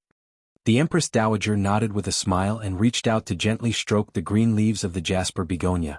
She said with a gratified expression, "The little Crown Princess is telling Aijia that there is hope in life and that one cannot easily give up." Chapter 1578. She didn't know when Senior Brother Situ and the rest would arrive at Julu City. Xiao Mu sat inside a restaurant called Joy Pavilion and ordered a single meal. A bowl of egg noodles, a meat bun, and a bowl of egg floss and vegetable soup. Just this bit of food cost her 5 spirit coins. It's really expensive. However, she didn't feel the pinch of spending other people's money. She could just spend it. 300,000 spirit coins was enough for her to spend for a while. It was said that the expenses in this city were very high, and there was a monthly poll tax. It didn't mean that one could sit back and relax after paying 1 spirit coin to enter the city. At the beginning of the month, one would have to go to Babu Plaza and pay for the residence fee. Otherwise, if it was found that one's residence permit had expired, one could be punished to the point of bankruptcy or be expelled from the city, never to enter Julu City again. The residence fee was 1 spirit coin per month, and one wouldn't be refunded if one didn't stay for a month. When Arbor came in, she didn't pay any spirit coins, so she naturally didn't have a residence permit or anything like that. However, she would only stay in the city for a few days, so there shouldn't be any problems. She just had to wait for senior brother Situ and the rest to arrive before discussing where to go. Ding ding. The wind chimes at the entrance of Joy Pavilion rang, and the crisp sound rippled in the wind. Chiao Mu had just picked up some noodles with her chopsticks, but before she could put it into her mouth, she saw someone jogging cheerfully to her side and patting her back with their small paws. Hey, it's you. Chiao Mu turned her head to look and saw a small round face appear in front of her. She had a round face and round eyes. The little girl was about the same age as her, but her eyes were fixed on the noodles in her bowl. She smacked her lips subconsciously. Arbor's mouth twitched. She recognized that this child was the round-faced little girl who rode the land whale with her. Shopkeeper, another bowl of egg noodles. Okay. Sit down and eat together. Arbor pointed to a seat at the side. No need, no need. I spent 3 months' worth of food on the land whale. I don't have any money to eat for the next 3 months. Arbor's small hand that was holding the chopsticks paused, and he said expressionlessly, I'll treat you. Sit down. How can I accept that? How about this? You finish the noodles and I'll drink the rest of your soup. As the little girl spoke, she saw a snake's head almost buried in the bowl of vegetable soup. Hearing her words, the snake raised its head slightly and glanced at her with its big watery eyes. Then it quickly lowered its head and used its small wriggling body to wrap around its soup bowl, sucking all the soup into its mouth. Arbor. The round-faced girl laughed awkwardly and said, Ha ha, your little white snake is so cute. What the hell? A cold-blooded snake actually knew how to drink soup. Then she seemed to have thought of something and her little face instantly froze. What cute little white snake. Previously at the city gate, the giant snake had slapped the beautiful fairy into a flat face with its tail. She had seen it with her own eyes. How is she cute? She's not cute at all. She's even a little cruel. Miss, a bowl of egg noodles is here. It's 3 spirit coins. Miss, please pay first. The shopkeeper was all smiles as he personally ran over to bring the bowl of noodles over. What? A bowl of egg noodles actually costs 3 spirit coins. Why don't you go rob a bank? The shopkeeper's face immediately stiffened. Miss, the store clearly states the price. Chapter 1579. As she spoke, she raised her hand and pointed at the signboard in front of them. It was clearly written on the signboard. A bowl of egg noodles cost 3 spirit coins, a meat bun cost 1 spirit coin, and a bowl of vegetable soup cost 1 spirit coin. If one wanted to eat pure meat noodles, it would cost 5 spirit coins per bowl. Wow, your shop is so expensive. The round-faced girl could not help but exclaim. Shopkeeper, take the money. Miss Chow expressionlessly counted 3 spirit coins and gave it to him, sending him away angrily. Eat. Arbor picked up the bowl of noodles again and started eating. The round-faced girl swallowed a mouthful of saliva. In the end, she could not resist the temptation of the egg noodles. She picked up the bowl with both hands and started eating. It's so delicious. Hot soup, hot noodles, and freshly fried eggs. It's flavorful and can fill my stomach. Woo! Arbor almost choked on the noodles. She looked up at the round-faced girl and twitched her mouth. Don't cry. The round-faced girl looked at her with tears in her eyes. Good. Arbor. She felt like she was looking at Jolin. What was going on? Could it be that all foodies were the same? Little big sister, I am Chi Xianxian. What about you? Arbor. Big sister Chiao, thank you for your hospitality. Chi Xianxian immediately entered her familiar mode. Out of a foodie's instinct, she ate the last piece of vegetable and finished the bowl of noodle soup. Arbor. No, she had to keep a straight face. Why did she feel like laughing? After eating, Chi Xianxian rubbed her round belly and let out a long sigh of satisfaction. I'm finally full. Do you want some buns? Arbor pointed at a meat bun at the side. You're not eating? Chi Xuanxuan's eyes lit up. Arbor picked up some noodles with her chopsticks and put it into her mouth. I think I'm full after a bowl of noodles. Then I won't stand on ceremony. Chi Xuanxuan's little paw was just about to reach for the bun when the little white snake curled its tail and rolled the bun over. The little snake's entire body coiled around the bun. It lowered its little head and started eating the meat bun. Arbor. Chi Xuanxuan's eyes widened. You. Chi Xianxian pointed at the white snake and said you 3 times in a row. Then, she turned to look at Arbor with a strange expression and said, "This snake of yours really can eat anything. Have you ever seen a snake eating a meat bun?" The scene in front of him was simply inexplicably strange. "Oh, just treat it as a human," Arbor said indifferently. He took out the teapot and poured himself a cup of water. He also poured another cup for Qi Xianxian and the little snake. "If you're not full, I'll order 2 more buns for you." "No need, no need." Qi Xianxian hurriedly waved her small hands and said, "I'm full. You were the one who said that I didn't want to eat the buns. I was afraid that it would go to waste." Arbor coughed lightly and took 2 sips of water from his teacup. "What are your plans for the future?" "I originally wanted to enroll in the Sunlight Academy. Registration for the Sunlight Academy was at the end of July, and enrollment was at the beginning of August. I thought that since everyone is new here, they would usually find an academy to stay in." Qi Xianxian couldn't help but sniffle when she said this. "But I didn't expect the Sunlight Academy to be so fraudulent. Just the enrollment fee alone is 10 spirit coins, and it still doesn't guarantee admission. Also, after enrolling you still have to pay 100 spirit coins for a semester. Where do I have the money?" Chapter 1580. Moreover, I heard that the Sunlight Academy's examination is very strict. Even I might not be able to get in. Why waste the registration fee? Qi Xianxian lowered her head. "I've always heard you guys talk about the 4 great academies of Sun, Moon, and Stars. What exactly are they?" "You don't know? Sun, Moon, and Stars are the 4 biggest academies in Shantian Prefecture. The number of students they recruit every year is extremely limited. Everyone fights to get in. I heard that they have their own style of teaching. After entering the academy within a year, almost everyone can open their spirit meridians and comprehend one of the 5 spirits." "Oh. What do they teach?" "They teach everyone to comprehend the power of the 5 spirits." Qi Xianxian looked at Arbor strangely. "When we were in the lower star area, we couldn't comprehend the 5 spirits at all.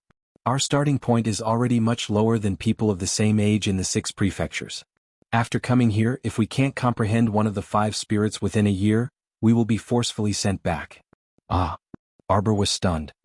"Then I saw the entrance of Shantian Prefecture and the small market near the Thunderous Plain. There are also many ordinary people. Could it be that they can send all these ordinary people back to the lower star area?" "Of course not. I'm talking about people like us who were summoned by the heavenly Tao and went through the stairway to heaven to come to Shantian Prefecture from the lower star area. If we were the natives of Shantian Prefecture, we wouldn't have such worries." "Isn't it very unfair?" Qi Xianxian puffed up her cheeks and said indignantly. "I also think it's very unfair. But this is the way of the world. Other people's starting point is higher than ours. Like Shantian Prefecture, some of them can open their spirit meridians at birth and absorb the spirit chi of heaven and earth by themselves. And in our lower star area, there is almost no spirit chi of heaven and earth. If you can find a spiritual land here, it will be of great help to your cultivation." Arbor nodded. No wonder they wanted to go to the academy to study. It was to systematically learn how to open their spirit meridians and comprehend the power of the 5 spirits. However, none of this seemed to be important to her. "If I can open my spirit meridians within a year and comprehend one of the spirit essences, that would be great." Qi Xianxian raised her head and let her imagination run wild. At the side, the little white snake had finished eating half of the meat bun. It turned its head and glanced at her, giving her a look of disdain. "Nothing. Just, please." Within a year, he only wanted to open his spiritual meridians and comprehend one of the 5 spirits? Just like his little master, she was so ambitious. He would definitely look for a spiritual land and break through to become a level 7 spirit master. The little white snake's bragging was about to reach the heavens. Luckily he didn't say it out loud. Otherwise, Qi Xianxian would have fainted from shock. Qi Xianxian. Strange, why do I suddenly feel like I can't continue the conversation? Sister Qiao. Where are you going? Which academy are you going to? I plan to wait for my senior brothers and the others. Qi Xuanshuan's small face immediately fell. You have companions? I'm the only one from our star field. So I can't even find a companion. She sighed, her eyes filled with confusion. This was a feeling of uncertainty about her future. Why don't we wait for my senior brothers and the others to come and take the exam for that Sunlight Academy? Okay.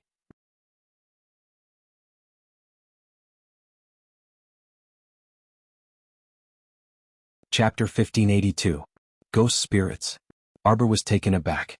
Ghost spirits can be seen everywhere here? On their Sikong planet, things like ghost spirits seem to be rare.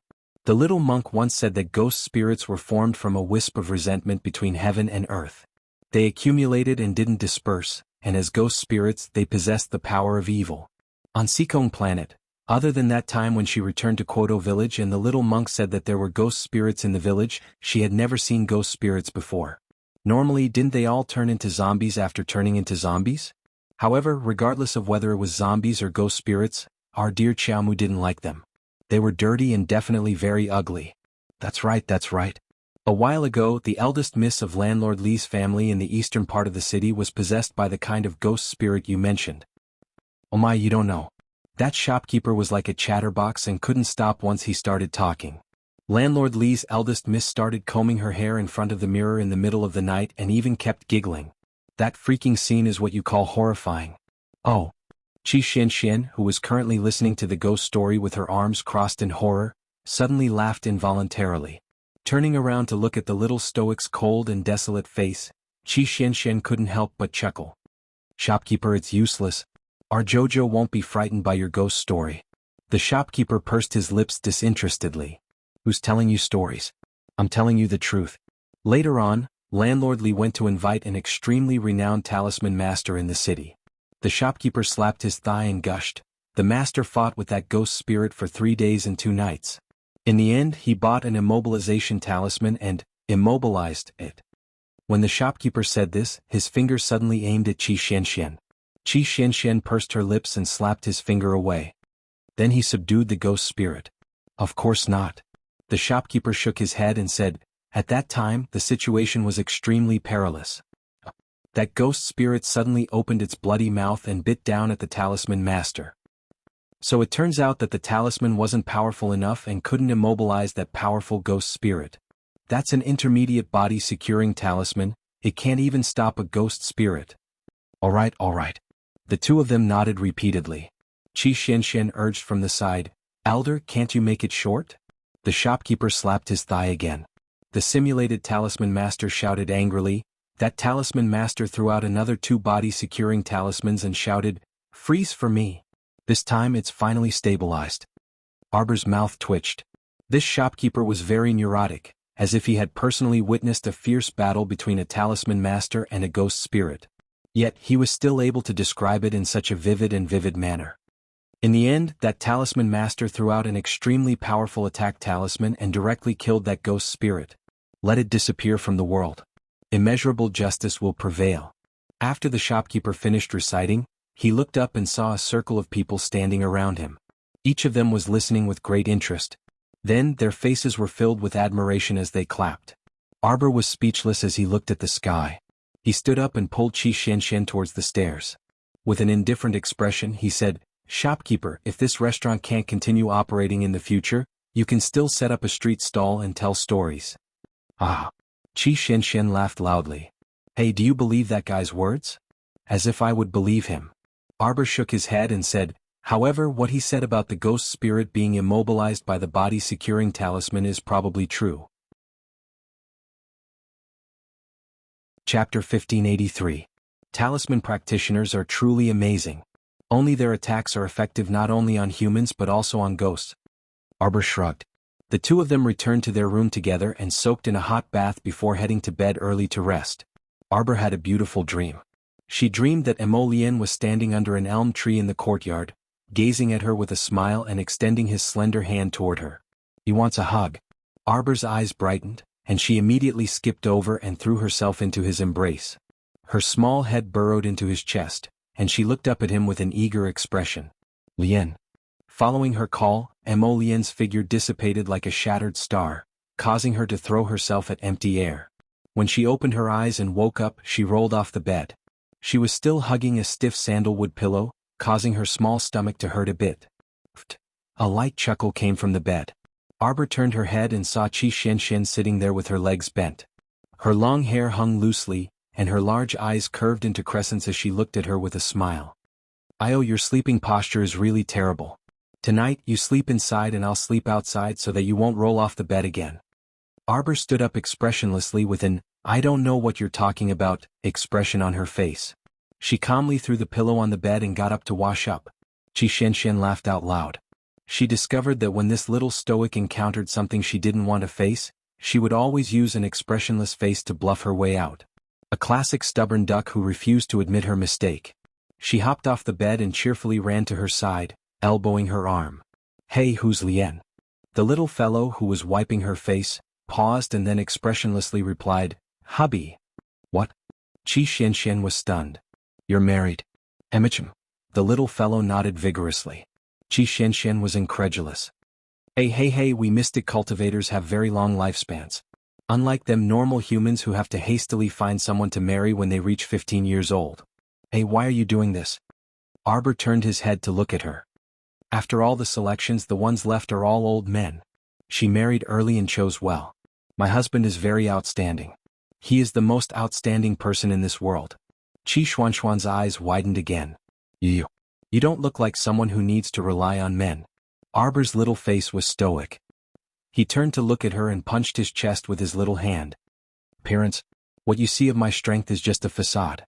My heart is actually very fragile." Qi Xianxian almost slipped and fell to the ground. A person who easily opened her mouth and told the little white snake to take the beautiful fairy's life, was her heart weak? What kind of joke was this? "Is your husband really as good as you say?" "Yes. He's the kind of person who attracts bees and butterflies when he walks on the street. He's the kind of person who makes a lot of strange women look at me." Qi Xuanxuan's jaw almost dropped. "Why do I have to look at you? Shouldn't they be looking at your husband?" "How would I know?" The little stoic said coldly, "It's simply boring to death. I always ask them what they're looking at, but no one pays any attention to me." "Qi Xianxian, did I really pity your husband? I'm guessing that your husband's path is definitely not easy. Jojo, what are we doing out so early in the morning? Are we going to wait for your senior brother at the city gate?" Chapter 1584. Qi Xianxian hurriedly changed the topic. She felt that if she continued to chat, her heart would be pierced by 10,000 arrows. It was very painful. "No, let's go take a look at a talisman shop." The two of them left Joy Pavilion and walked towards the largest talisman shop in the city. That shopkeeper yesterday was long-winded for half a day, but he didn't say who the powerful talisman master that official Li's family hired was. He also heard it from hearsay. Arbor shook his head indifferently. He added some details and made it up again. Who would fight with a ghost spirit for 3 days and 2 nights? Wouldn't that alarm the entire city? Isn't that so? Qi Xianxian pursed her lips. Arbor suddenly stopped and stared at a man's robe hanging outside a ready-made clothing store. He snorted and muttered, "So ugly." Qi Xianxian exclaimed in surprise. She turned around and saw that it was a man's robe. A blooming green lotus was embroidered on the cuffs and corners of the robe. It looked quite exquisite. "Isn't it pretty?" Qi Xianxian saw a tall young man trying on this robe. Arbor pursed his lips and said, "It's so ugly. It's not even 1/10 as good as my embroidery." Qi Xianxian looked at Arbor strangely and said, "Jojo, you're even learning embroidery? Mystic cultivators like us only need to focus on cultivation. How do you have the spare time to learn embroidery? Why don't you embroider a pouch for me next time?" Qi Xianxian said with a grin. "No." Arbor shook his head. "I'll only embroider a lotus pouch for my lotus." Why did this sentence, "my little hands only embroider for my husband," sound so ear-piercing? Why did she suddenly feel like her heart was being pricked? Qi Xuanxuan's heart ached, and she reached out to press her chest. Later on, she found out how beautiful Jojo's lotus embroidery was. She just couldn't understand where this little fellow got his confidence from. He actually said that the lotus embroidery of a ready-made clothing store wasn't even 1/10 as good as his. Just how arrogant was he?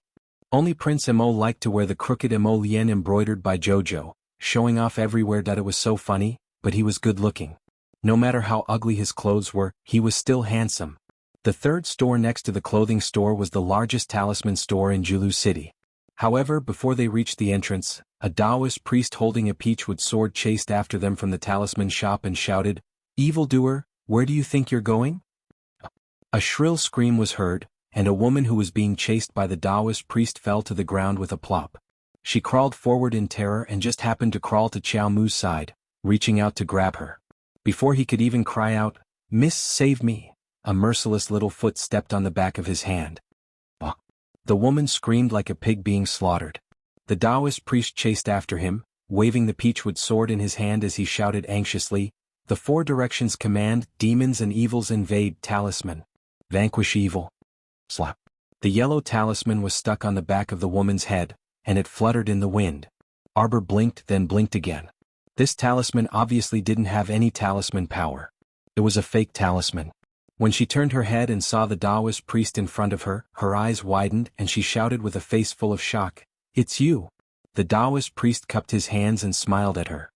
"Miss, don't panic. Ghost spirit has been subdued by me. In 3 days and 3 nights she will be burned to ashes by the talisman fire." Chapter 1585. "You don't recognize me?" Arbor sized him up and said expressionlessly, "I haven't seen you for several years, but you've put on quite a bit of weight." The Taoist priest was baffled. After carefully sizing up Arbor, he shook his head and said, "This humble Taoist doesn't recognize you. Do you still remember Quoto Village's little fatty Zhou? 4 directions command, demons and evils disperse. Evils quickly submit." Arbor extended 2 fingers and expressionlessly gestured in front of the Taoist priest, pretending that she was swinging her peachwood sword. The Taoist priest immediately widened his eyes in disbelief. "You. The ghosts and monsters here are truly too fierce. Little friend, you'd better hurry and run. This humble Taoist won't earn those 100 taels of silver." Arbor was still expressionless. But the Taoist priest suddenly jumped up. "You're from Quoto Village." Arbor swept him a glance. "I didn't expect that you were a fake who pretended to be mysterious." The Taoist priest pounced over, wanting to cover Arbor's small mouth, but she dodged him. The Taoist priest smiled embarrassedly at her. Aya, little friend, it's a joyous occasion for us to meet an old friend in a foreign land. How about this? This humble Taoist will treat you to a meal at a restaurant today. How about it?" Arbor couldn't help but find it funny.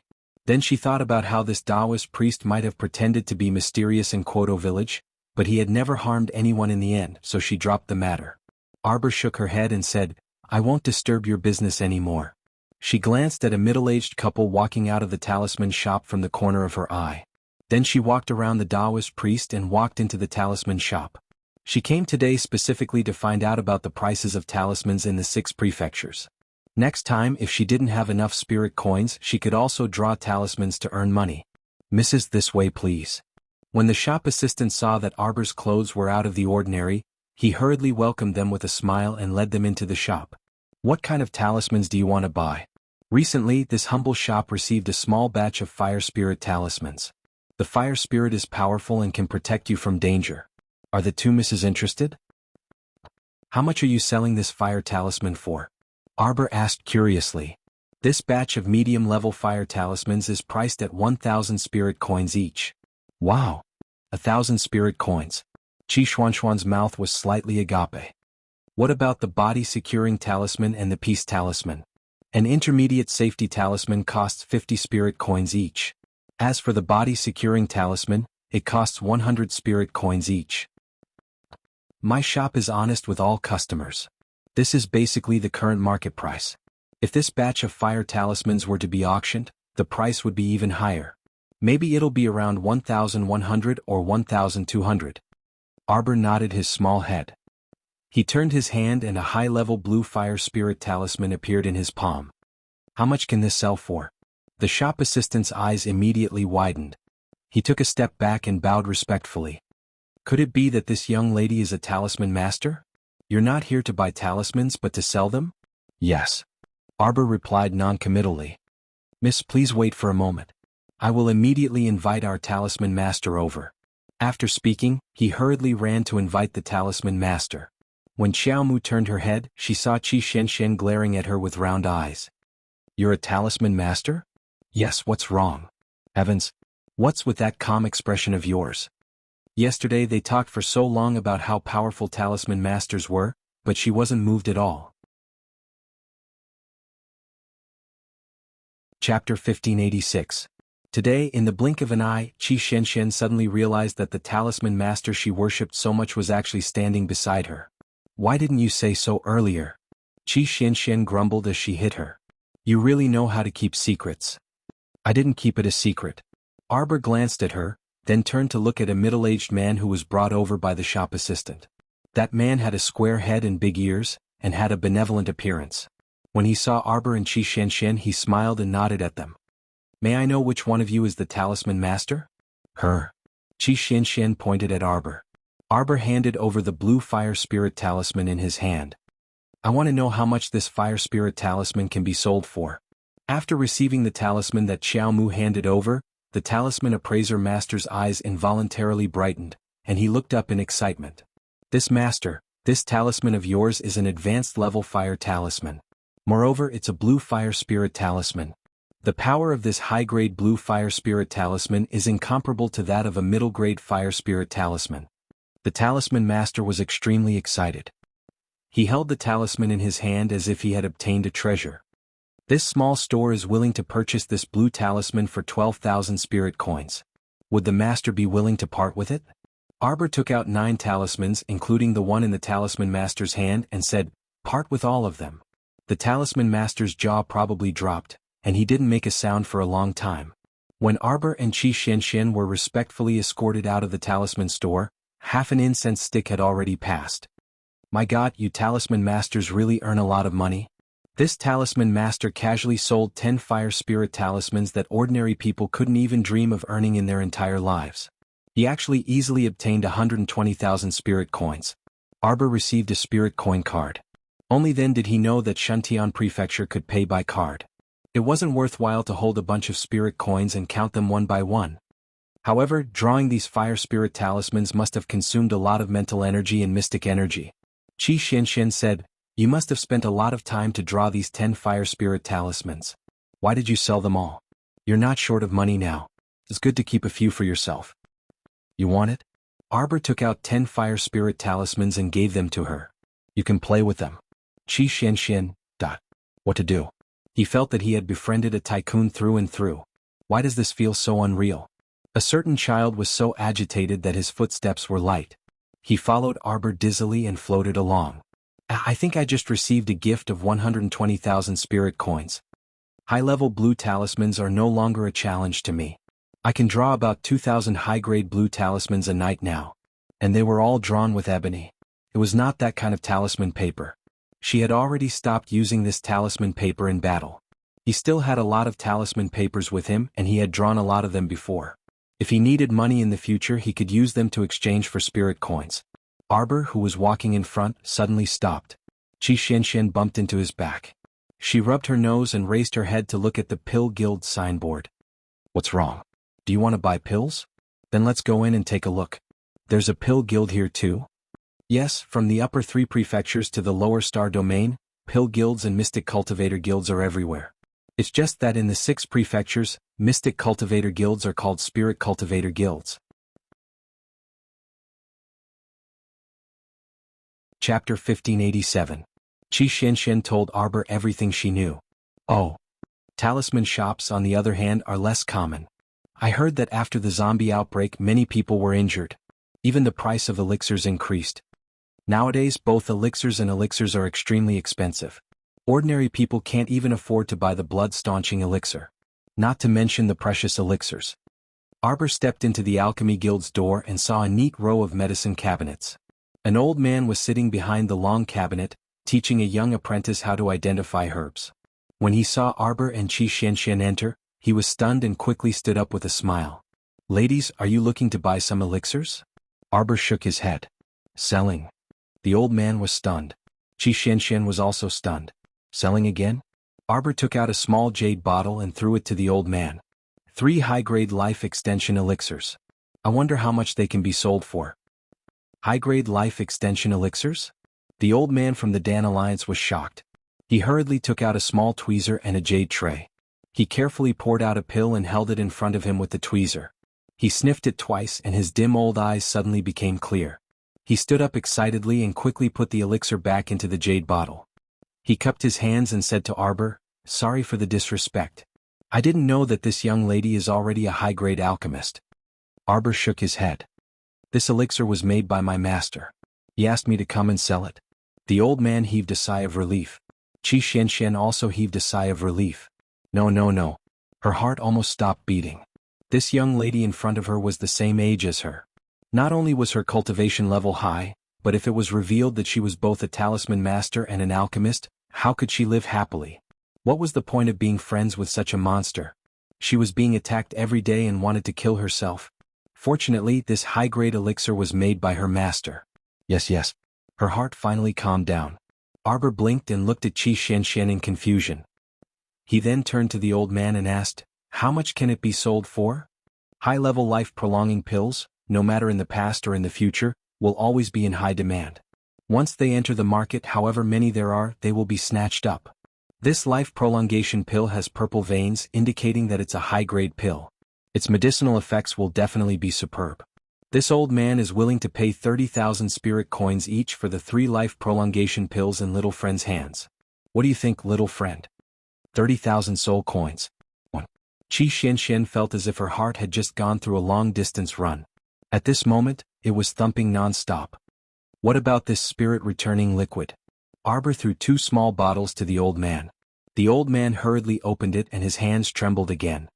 It's actually a purple high-grade spirit-returning liquid. Although the spirit-returning liquid is of the same grade as a medium-grade pill, it wins in that everyone needs it. Every spirit master will recognize the spirit-returning liquid and buy it. Wait. Little friend, this spirit-returning liquid, unexpectedly, can this old man have a taste? Go ahead. Arbor waved his hand casually. The old man hurriedly poured out half a mouthful of the spirit-returning liquid and drank it. Immediately after, his whole body trembled. He looked at Arbor in disbelief and said, "The spirit-returning liquid made by your master can actually recover 1/5 of one spirit energy in a short period of time."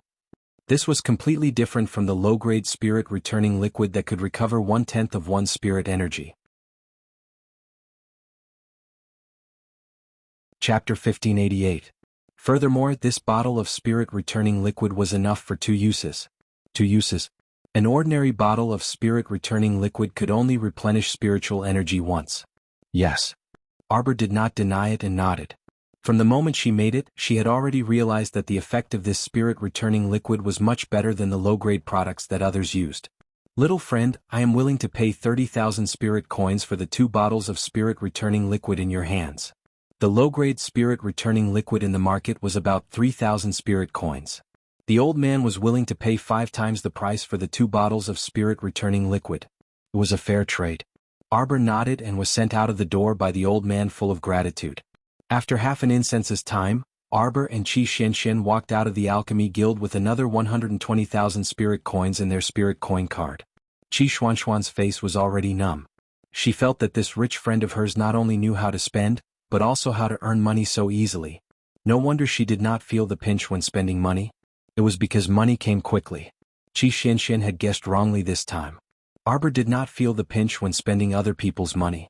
That was why he paid so happily. With 240,000 spirit coins in his card and 290,000 spirit coins in his inner world, Arbor did not have to worry that he would not have enough money to spend in the future.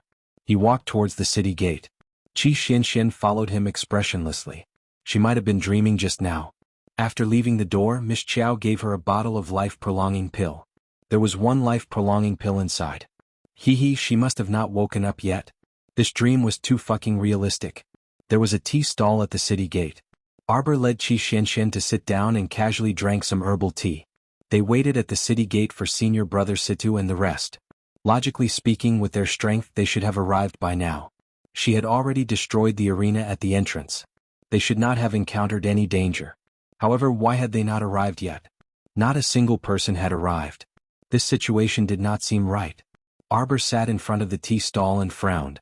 Qi Xianxian saw this and hurriedly said, "Jojo, don't worry. Your senior brother Situ might have been delayed by something. Let's wait a little longer." Qiao Mu hummed in agreement. Qiao Mu waited with Qi Xianxian until nightfall before listlessly following Qi Xianxian back to the Joy Pavilion. The 2 of them stayed at the Joy Pavilion for a full 5 days, but Situ E and the others were still nowhere to be seen. Could it be that they went directly to another city? Is that why he went astray from you? Arbor frowned as he looked at Qi Xianxian and muttered to himself, "Really?" "Yes." However, the registration for the Sun Moon Starry School was imminent. I think if they want to find you, they will definitely register. Maybe they will meet you in the Sunlight Academy. All right. Let's go to the Sunlight Academy's registration site. Arbor nodded. Great.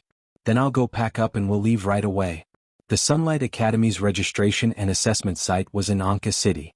Let's take a flying eagle and get there before dark. How can a land whale be so fast? It has so many legs. Qi Xianxian pursed her lips and held her arm. We don't have to take the land whale. That's too expensive. Let's take a flying eagle this time. It'll be much cheaper. No, we'll just take the blue luan. Qi Xianxian watched as she summoned a large green-blue bird and said in surprise, "Eh? Isn't your mystic beast the little white snake?"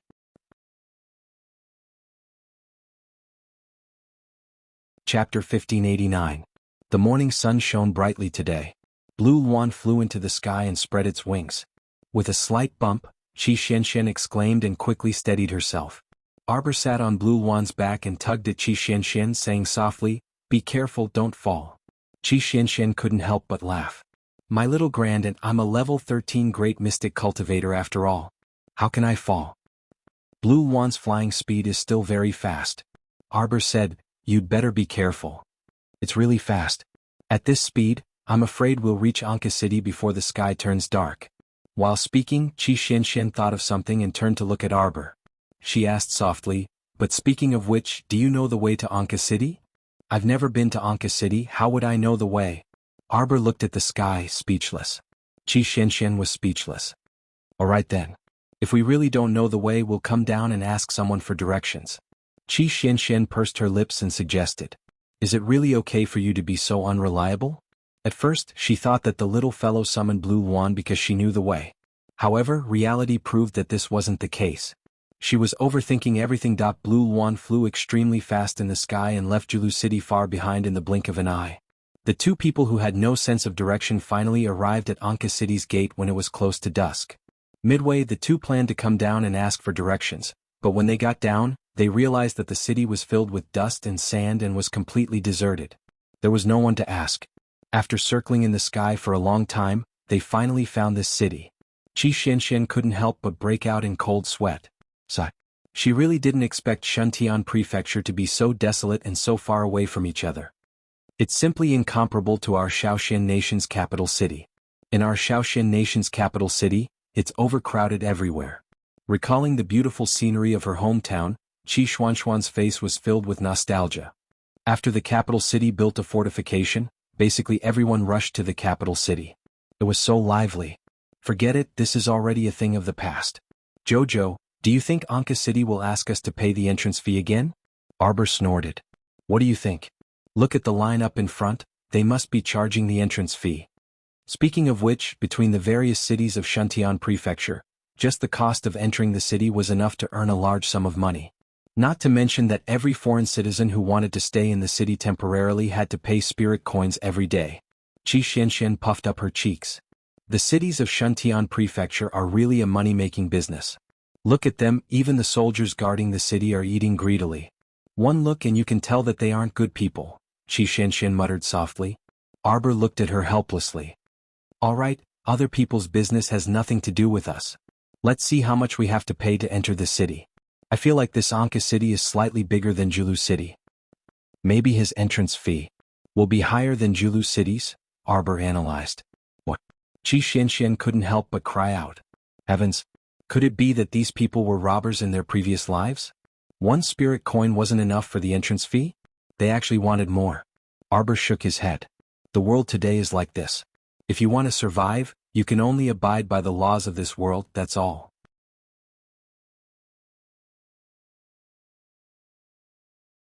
Chapter 1590. You can pass now. Next. The city guard bellowed and waved away an old man who was pushing a wheelbarrow like a fly. He urged him to enter the city quickly and not block the way. The old man's left leg was slightly lame and he stumbled as he walked. His movements were slightly slow. The soldier urged him a few times and his eyes were filled with impatience. After the old man entered the city, a middle-aged woman followed behind him and bowed to the city guard with a basket in her hand. I'm out of the city to do some small business. The woman smiled and said, I just left this morning. Can you waive my entrance fee? I just paid 2 spirit coins yesterday. You're really bold to make such an unreasonable request. The soldier's face darkened as he said angrily, If I waive your entrance fee today, what will the others think? When the city lord blames us, who can bear the responsibility? Can you bear the responsibility or can I bear the responsibility? the soldier reprimanded sternly. The woman sobbed and said, "But for small businesses like us, we have to go in and out of the city frequently and we can't earn much in a day. If we have to pay 2 spirit coins every time we enter the city, won't we suffer a huge loss? I have a residence permit and it hasn't expired yet." "Sir Soldier, can't you make an exception? This is the rule. Do you want to break the rule? Do you believe that I won't arrest you immediately?" The city guard shouted angrily with a dark face. "Don't waste everyone's time. If you don't want to enter the city, hurry up and get lost. Those who want to enter, come in. Those who don't want to pay can get lost. This is the rule set by the city lord. Every time we enter the city, we have to pay 2 spirit coins as entrance fee. No one can be an exception." The woman cried miserably and helplessly. She could only take out 2 spirit coins and hand it to the soldier. Then she bent her back and sighed pitifully as she moved into the city. Qi Xianxian pouted and said, "Tisk, they're really unreasonable." "You're right, Jojo. They really don't even spit out the bones. They're asking for 2 spirit coins. Damn it, this is twice the price of Julu City. Forget it. It's just a small amount of money. Don't waste your breath on them," Arbor said indifferently. He followed the group and soon arrived at the city gate. Arbor took out 4 spirit coins and threw them to the soldier. Then he glanced at him coldly. "Can we go in now?" A cold voice sounded out. For some reason, the city guard felt a slight shock in his heart. He hurriedly nodded and said, "Ladies, please." Originally, he only thought that the little girl in front of him was very beautiful, but after looking at her for a while, he felt a sharp pain in his head, so he didn't dare to look at her blindly. Wenka City was the largest city north of Shuntian Prefecture. Its architectural style was similar to that of Julu City. There were tall bunkers built with beige-colored stones everywhere. As soon as they entered the city, there was a wide official road. There were many small stalls on both sides of the road. Most of them were stalls selling small items. Every stall owner was trying their best to promote their products to the citizens who had just entered the city. There were very few people selling food. Occasionally one would see someone selling fruits. Those were oranges or pears, but most of them had already turned black and rotted. It was obvious that they weren't fresh. How could this kind of thing possibly catch Chow Mu's eye?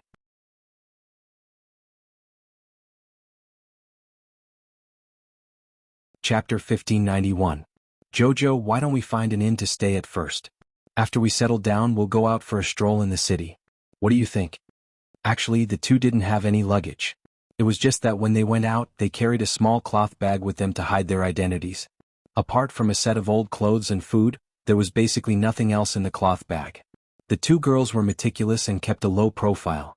In addition, Arbor's newly made aura-concealing talisman was already a yellow-level talisman, so it could completely conceal their cultivation aura. Once it was affixed, it could be maintained for a month, allowing the 2 to look like ordinary people when they walked outside. Other than Arbor's attractive appearance, no one would know that they were great mystic cultivators above level 13. Being outside was different from being at home, so they naturally had to be careful and take precautions in everything they did. Qi Xianxian said with a smile, "Sigh, that Joy Pavilion's boss still has some conscience. When we left, he even gave us 10 meat buns for free. It's rare for him to be so magnanimous. If it weren't for these 10 meat buns, I would definitely tear down his Joy Pavilion before I left. What an unscrupulous merchant, charging us so much for lodging. It's 20 spirit coins a day. Including food, it's 40 spirit coins a day. The most abominable thing is that this guy isn't willing to give us a discount. Asking him to reduce his food and lodging expenses is like asking for his life. It's simply unreasonable." Arbor's mouth twitched and he helplessly glanced at her. "Actually, this is only a small amount of money." The 2 of them stayed at Joy Pavilion for 6 days and only spent a little more than 200 spirit coins. It's not too expensive, right? Tycoon Xiao thought. Previously, he had spent 480 spirit coins on the land whale. Although it's a small amount of money, we can't let this unscrupulous merchant swindle us. Qi Xianxian puffed up her cheeks. "All right, I know you'll live a frugal life." Arbor nodded and said, "Then I'll leave the task of finding a good inn to you." Qi Xianxian smiled. "All right, just wait and see. I'll definitely find a cheap and comfortable inn." After all, he would probably have to stay in Anka City for a period of time before he entered the academy, so it was his top priority to make himself comfortable. The 2 of them walked through the bustling streets of Anka City and headed toward the inner city. The sounds of hawking on both sides of the street were mixed with all kinds of voices, creating a lively scene. Qi Xianxian skipped and skipped as she walked in front of the crowd. Sometimes she would run to the front of the crowd to watch others juggle. Other times she would join in the fun to watch others do business. She had a smile on her face the entire time. Arbor observed her for a long time. She raised her small hand and touched her ice-cold little stoic face.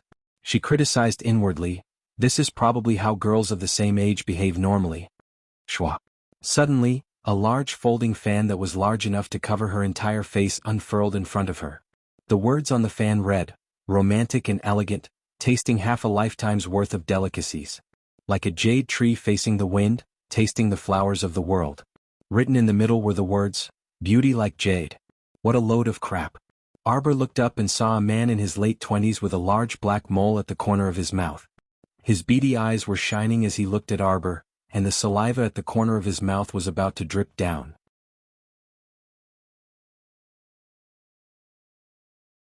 Chapter 1592.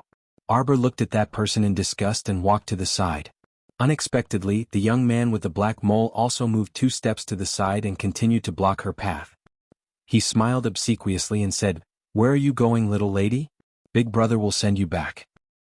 "Idiot!" Arbor shouted coldly, her stoic face expressionless. Gee, idiot? Who was she talking about?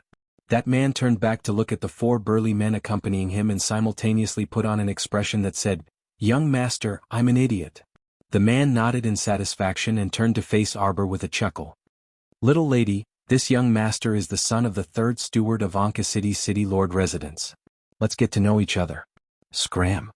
Xiao Mu's concise and comprehensive words expressed her inner impatience.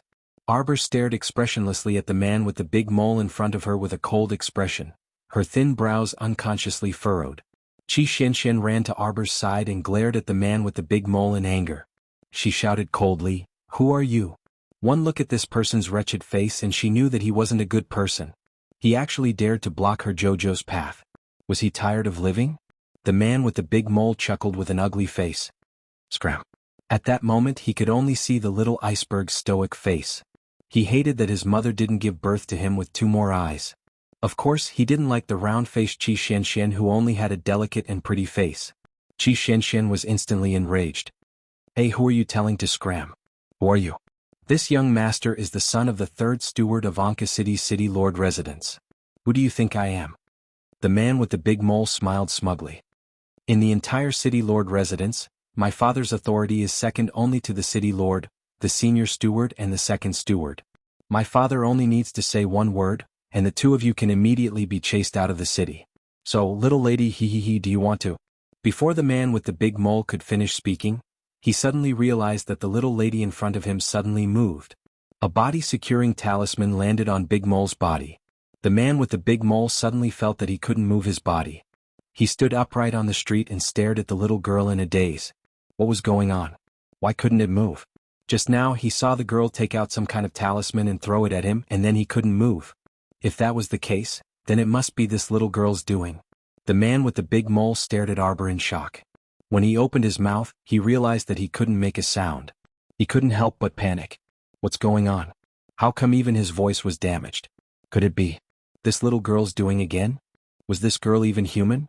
Without saying a word, he pinned him down in the middle of the street, making the passers-by look at him like he was a monkey. Now he was even poisoned into a mute. Oh my God. Didn't he just find her cute and wanted to talk to her? Was there a need to make him so miserable the moment she made a move? The man with the big mole didn't know that the body-securing talisman and the poison powder were just appetizers. Arbor slowly took out a water spirit talisman from his inner world. He lightly flicked it in his hand and suddenly opened the talisman. With a flick of his finger, the water spirit talisman suddenly split open. The water spirit energy that filled the air suddenly wrapped around the man with the big mole 2 or 3 times, wrapping him into a cocoon. Everyone on the street stopped in their tracks in fright. They all looked dumbfoundedly at the man with the big mole.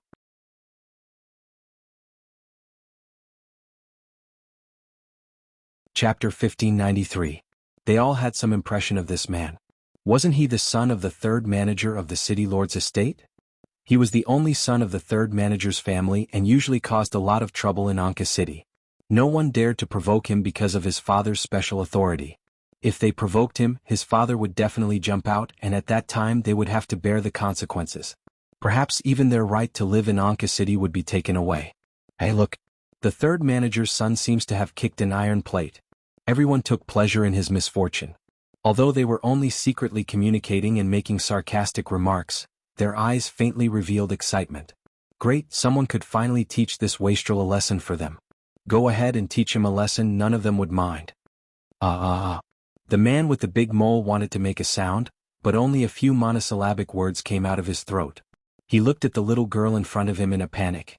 The little stoic looked at him coldly without a trace of emotion in her eyes. Didn't you want to get to know me? Come, let the talisman in my hand get to know you. Attack talisman. Arbor's small hand shook, and to everyone's surprise, a dozen attack talismans appeared in this little girl's hand. This kind of yellow level blue attack talisman's attack power already reached 80% of a talisman practitioner's cultivation. What did this mean? It meant that the dozen or so talismans that the little fellow casually threw out each had the power of a level 11 mystic cultivator's attack. At the same time, a dozen or so level 11 mystic cultivators launched a sudden attack at the man with the big mole.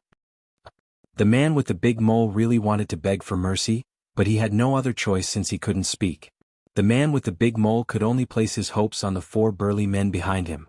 Unfortunately, before those 4 burly men could attack, Qi Xianxian rushed forward and threw each of them far away with a punch. The man with the big mole was simply stupefied. He couldn't understand why the 2 little girls in front of him looked so mediocre and ordinary. They actually had such terrifying strength as soon as they attacked. He was well aware of the strength of those 4 burly men. Although level 12 mystic cultivators were nothing in Shuntian Prefecture, Wenka City was only a small city and was still some distance away from Shuntian Prefecture's capital. A level 12 mystic cultivator was considered one of the more outstanding people in Anka City. At this moment, the passers-by were unable to express their excitement with words. They secretly exchanged small glances and muttered a few strange words in low voices. They were extremely happy in their hearts that when they went back later, they would spread the news that Big Mole had been humiliated today everywhere. At this moment, the water spirit talisman had completed its final structure. Everyone looked again and saw that Big Black Mole was completely sealed in a square ice box. Separated by a large block of ice, Big Mole looked at the little girl standing in front of him with eyes full of fear. His 2 eyes were still in the state of panic and his 4 limbs, including his facial expression, could not move at all. Qi Xianxian clapped her small hands and walked to the icebox with small steps. She circled around the icebox once before suddenly covering her eyes with her hands and shrieking, so disgusting." It turned out that Big Black Mole's tears and snot were dripping down from the icebox. At this moment, they had condensed into 3 streaks of ice that hung below his nose and the corners of his eyes.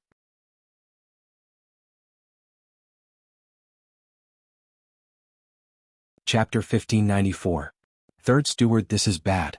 Young Master was beaten up on the street and he's severely injured now. He's dying in an alley next to the main street. What? The third steward's expression changed and he stood up from his seat. This steward was about 60 years old. He had a short goatee and he was his only son with a big black mole.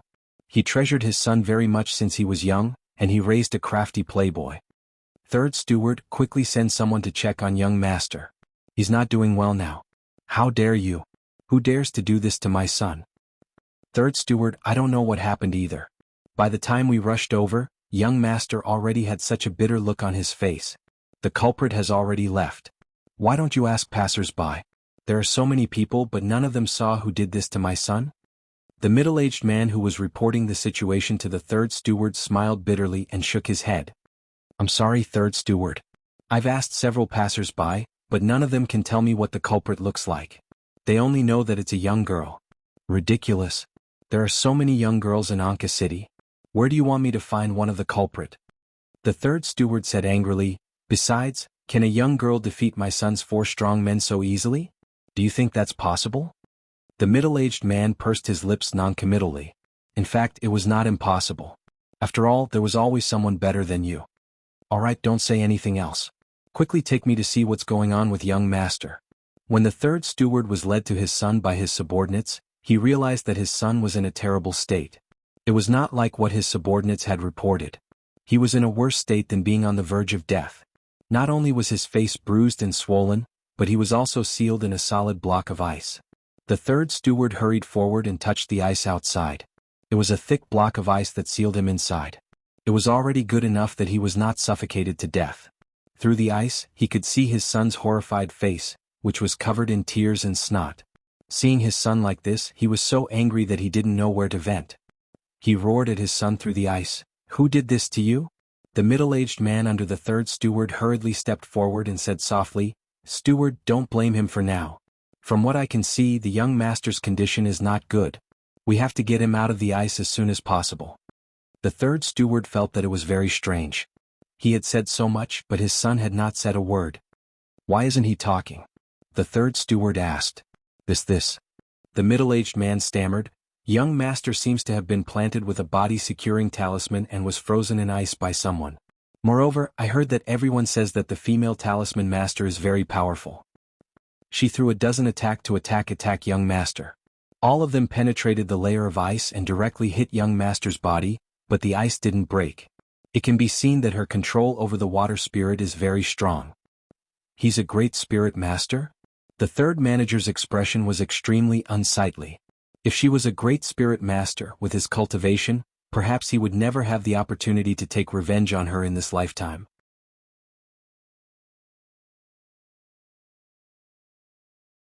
Chapter 1595. Find her. Dig 3 feet into the ground and find this female talisman master. "What should we do, young master?" "Send someone to invite Master Yen over immediately," the third steward said. The middle-aged man hurriedly left to carry out the order. Master Yen was the most famous talisman master in the city. He would definitely be able to remove the immobilization talisman on young master. Just as the third steward and his men were scrambling to find Master Yen for help, Arbor and Qi Xianxian had already found a quiet and comfortable inn and settled down. "Jojo, how long can that immobilization talisman immobilize Big Mole?" Qi Xianxian asked in confusion. "It can immobilize him for at least 2 hours. However, I added 10 immobilization talismans on that guy," Arbor said indifferently. As soon as he said that, Qi Xianxian opened her mouth slightly and burst into laughter. Big Mole was really unlucky. He could have provoked anyone, but he had to provoke Jojo. "According to my calculations, he'll probably be immobilized until tomorrow morning." Qi Xianxian couldn't help but laugh again. That loafer was going to be immobilized until tomorrow morning. This was too funny. It was a pity that she couldn't continue to observe Big Mole's pitiful expression. "Let's rest early. We've been busy the whole day." Most importantly, they had spent a long time looking for the way. The two of them had no sense of direction and almost couldn't find where Anka City was. Of course, they couldn't tell others about this. If they did, they would be laughing their heads off. "Alright, we'll go shopping tomorrow. By then, it'll be the day of the entrance examination in 2 days. Let's go to the mission announcement area tomorrow. There might be an announcement about the examination." Xiaomu nodded in response and then went to rest. The next day, the two of them slept until the sun was high up in the sky. After eating something, they left the inn and walked towards the center of the city. The mission announcement area is usually at the center of the city. "I wonder if Shuntian Prefecture will be different from ours," Qi Xianxian muttered. "Why don't we go and accept a mission or something? I'll accept a small mission and complete it as soon as possible. Then I'll be able to earn some money. Rather than accepting a mission, I might as well sell a talisman. It's more valuable," Arbor said indifferently. Qi Xianxian was immediately dealt a blow. "Heavens, you're such a tycoon. Can you shut up and stop talking? Hey, there's a talisman shop here. Do you want to go in and take a look?" "Well, there's no need." He didn't want to sell talismans now anyway. Just as the two of them were about to pass by the talisman shop, a man and a woman walked out of the door and met each other. The man was about 20 years old and had delicate features. The woman was about 17 or 18 years old. She was wearing a peacock blue dress and a necklace around her neck. She looked a little arrogant. The two of them looked to be about the same age. When the woman walked out with the man's arm, she glanced at Arbor and Qi Xianxian from the corner of her eyes. When they met, the man nodded politely at Xiao Mu and her companion. The woman frowned and asked, "Senior brother, do you know them?" The man called senior brother by the woman was slightly taken aback. He shook his head and said, "Oh, I don't know them." The girl pursed her small mouth, and her gaze circled Xiao Mu's face again. In the end, she pulled her senior brother out of the talisman shop. Qi Xianxian turned to look at the two of them. She pouted and whispered to Arbor.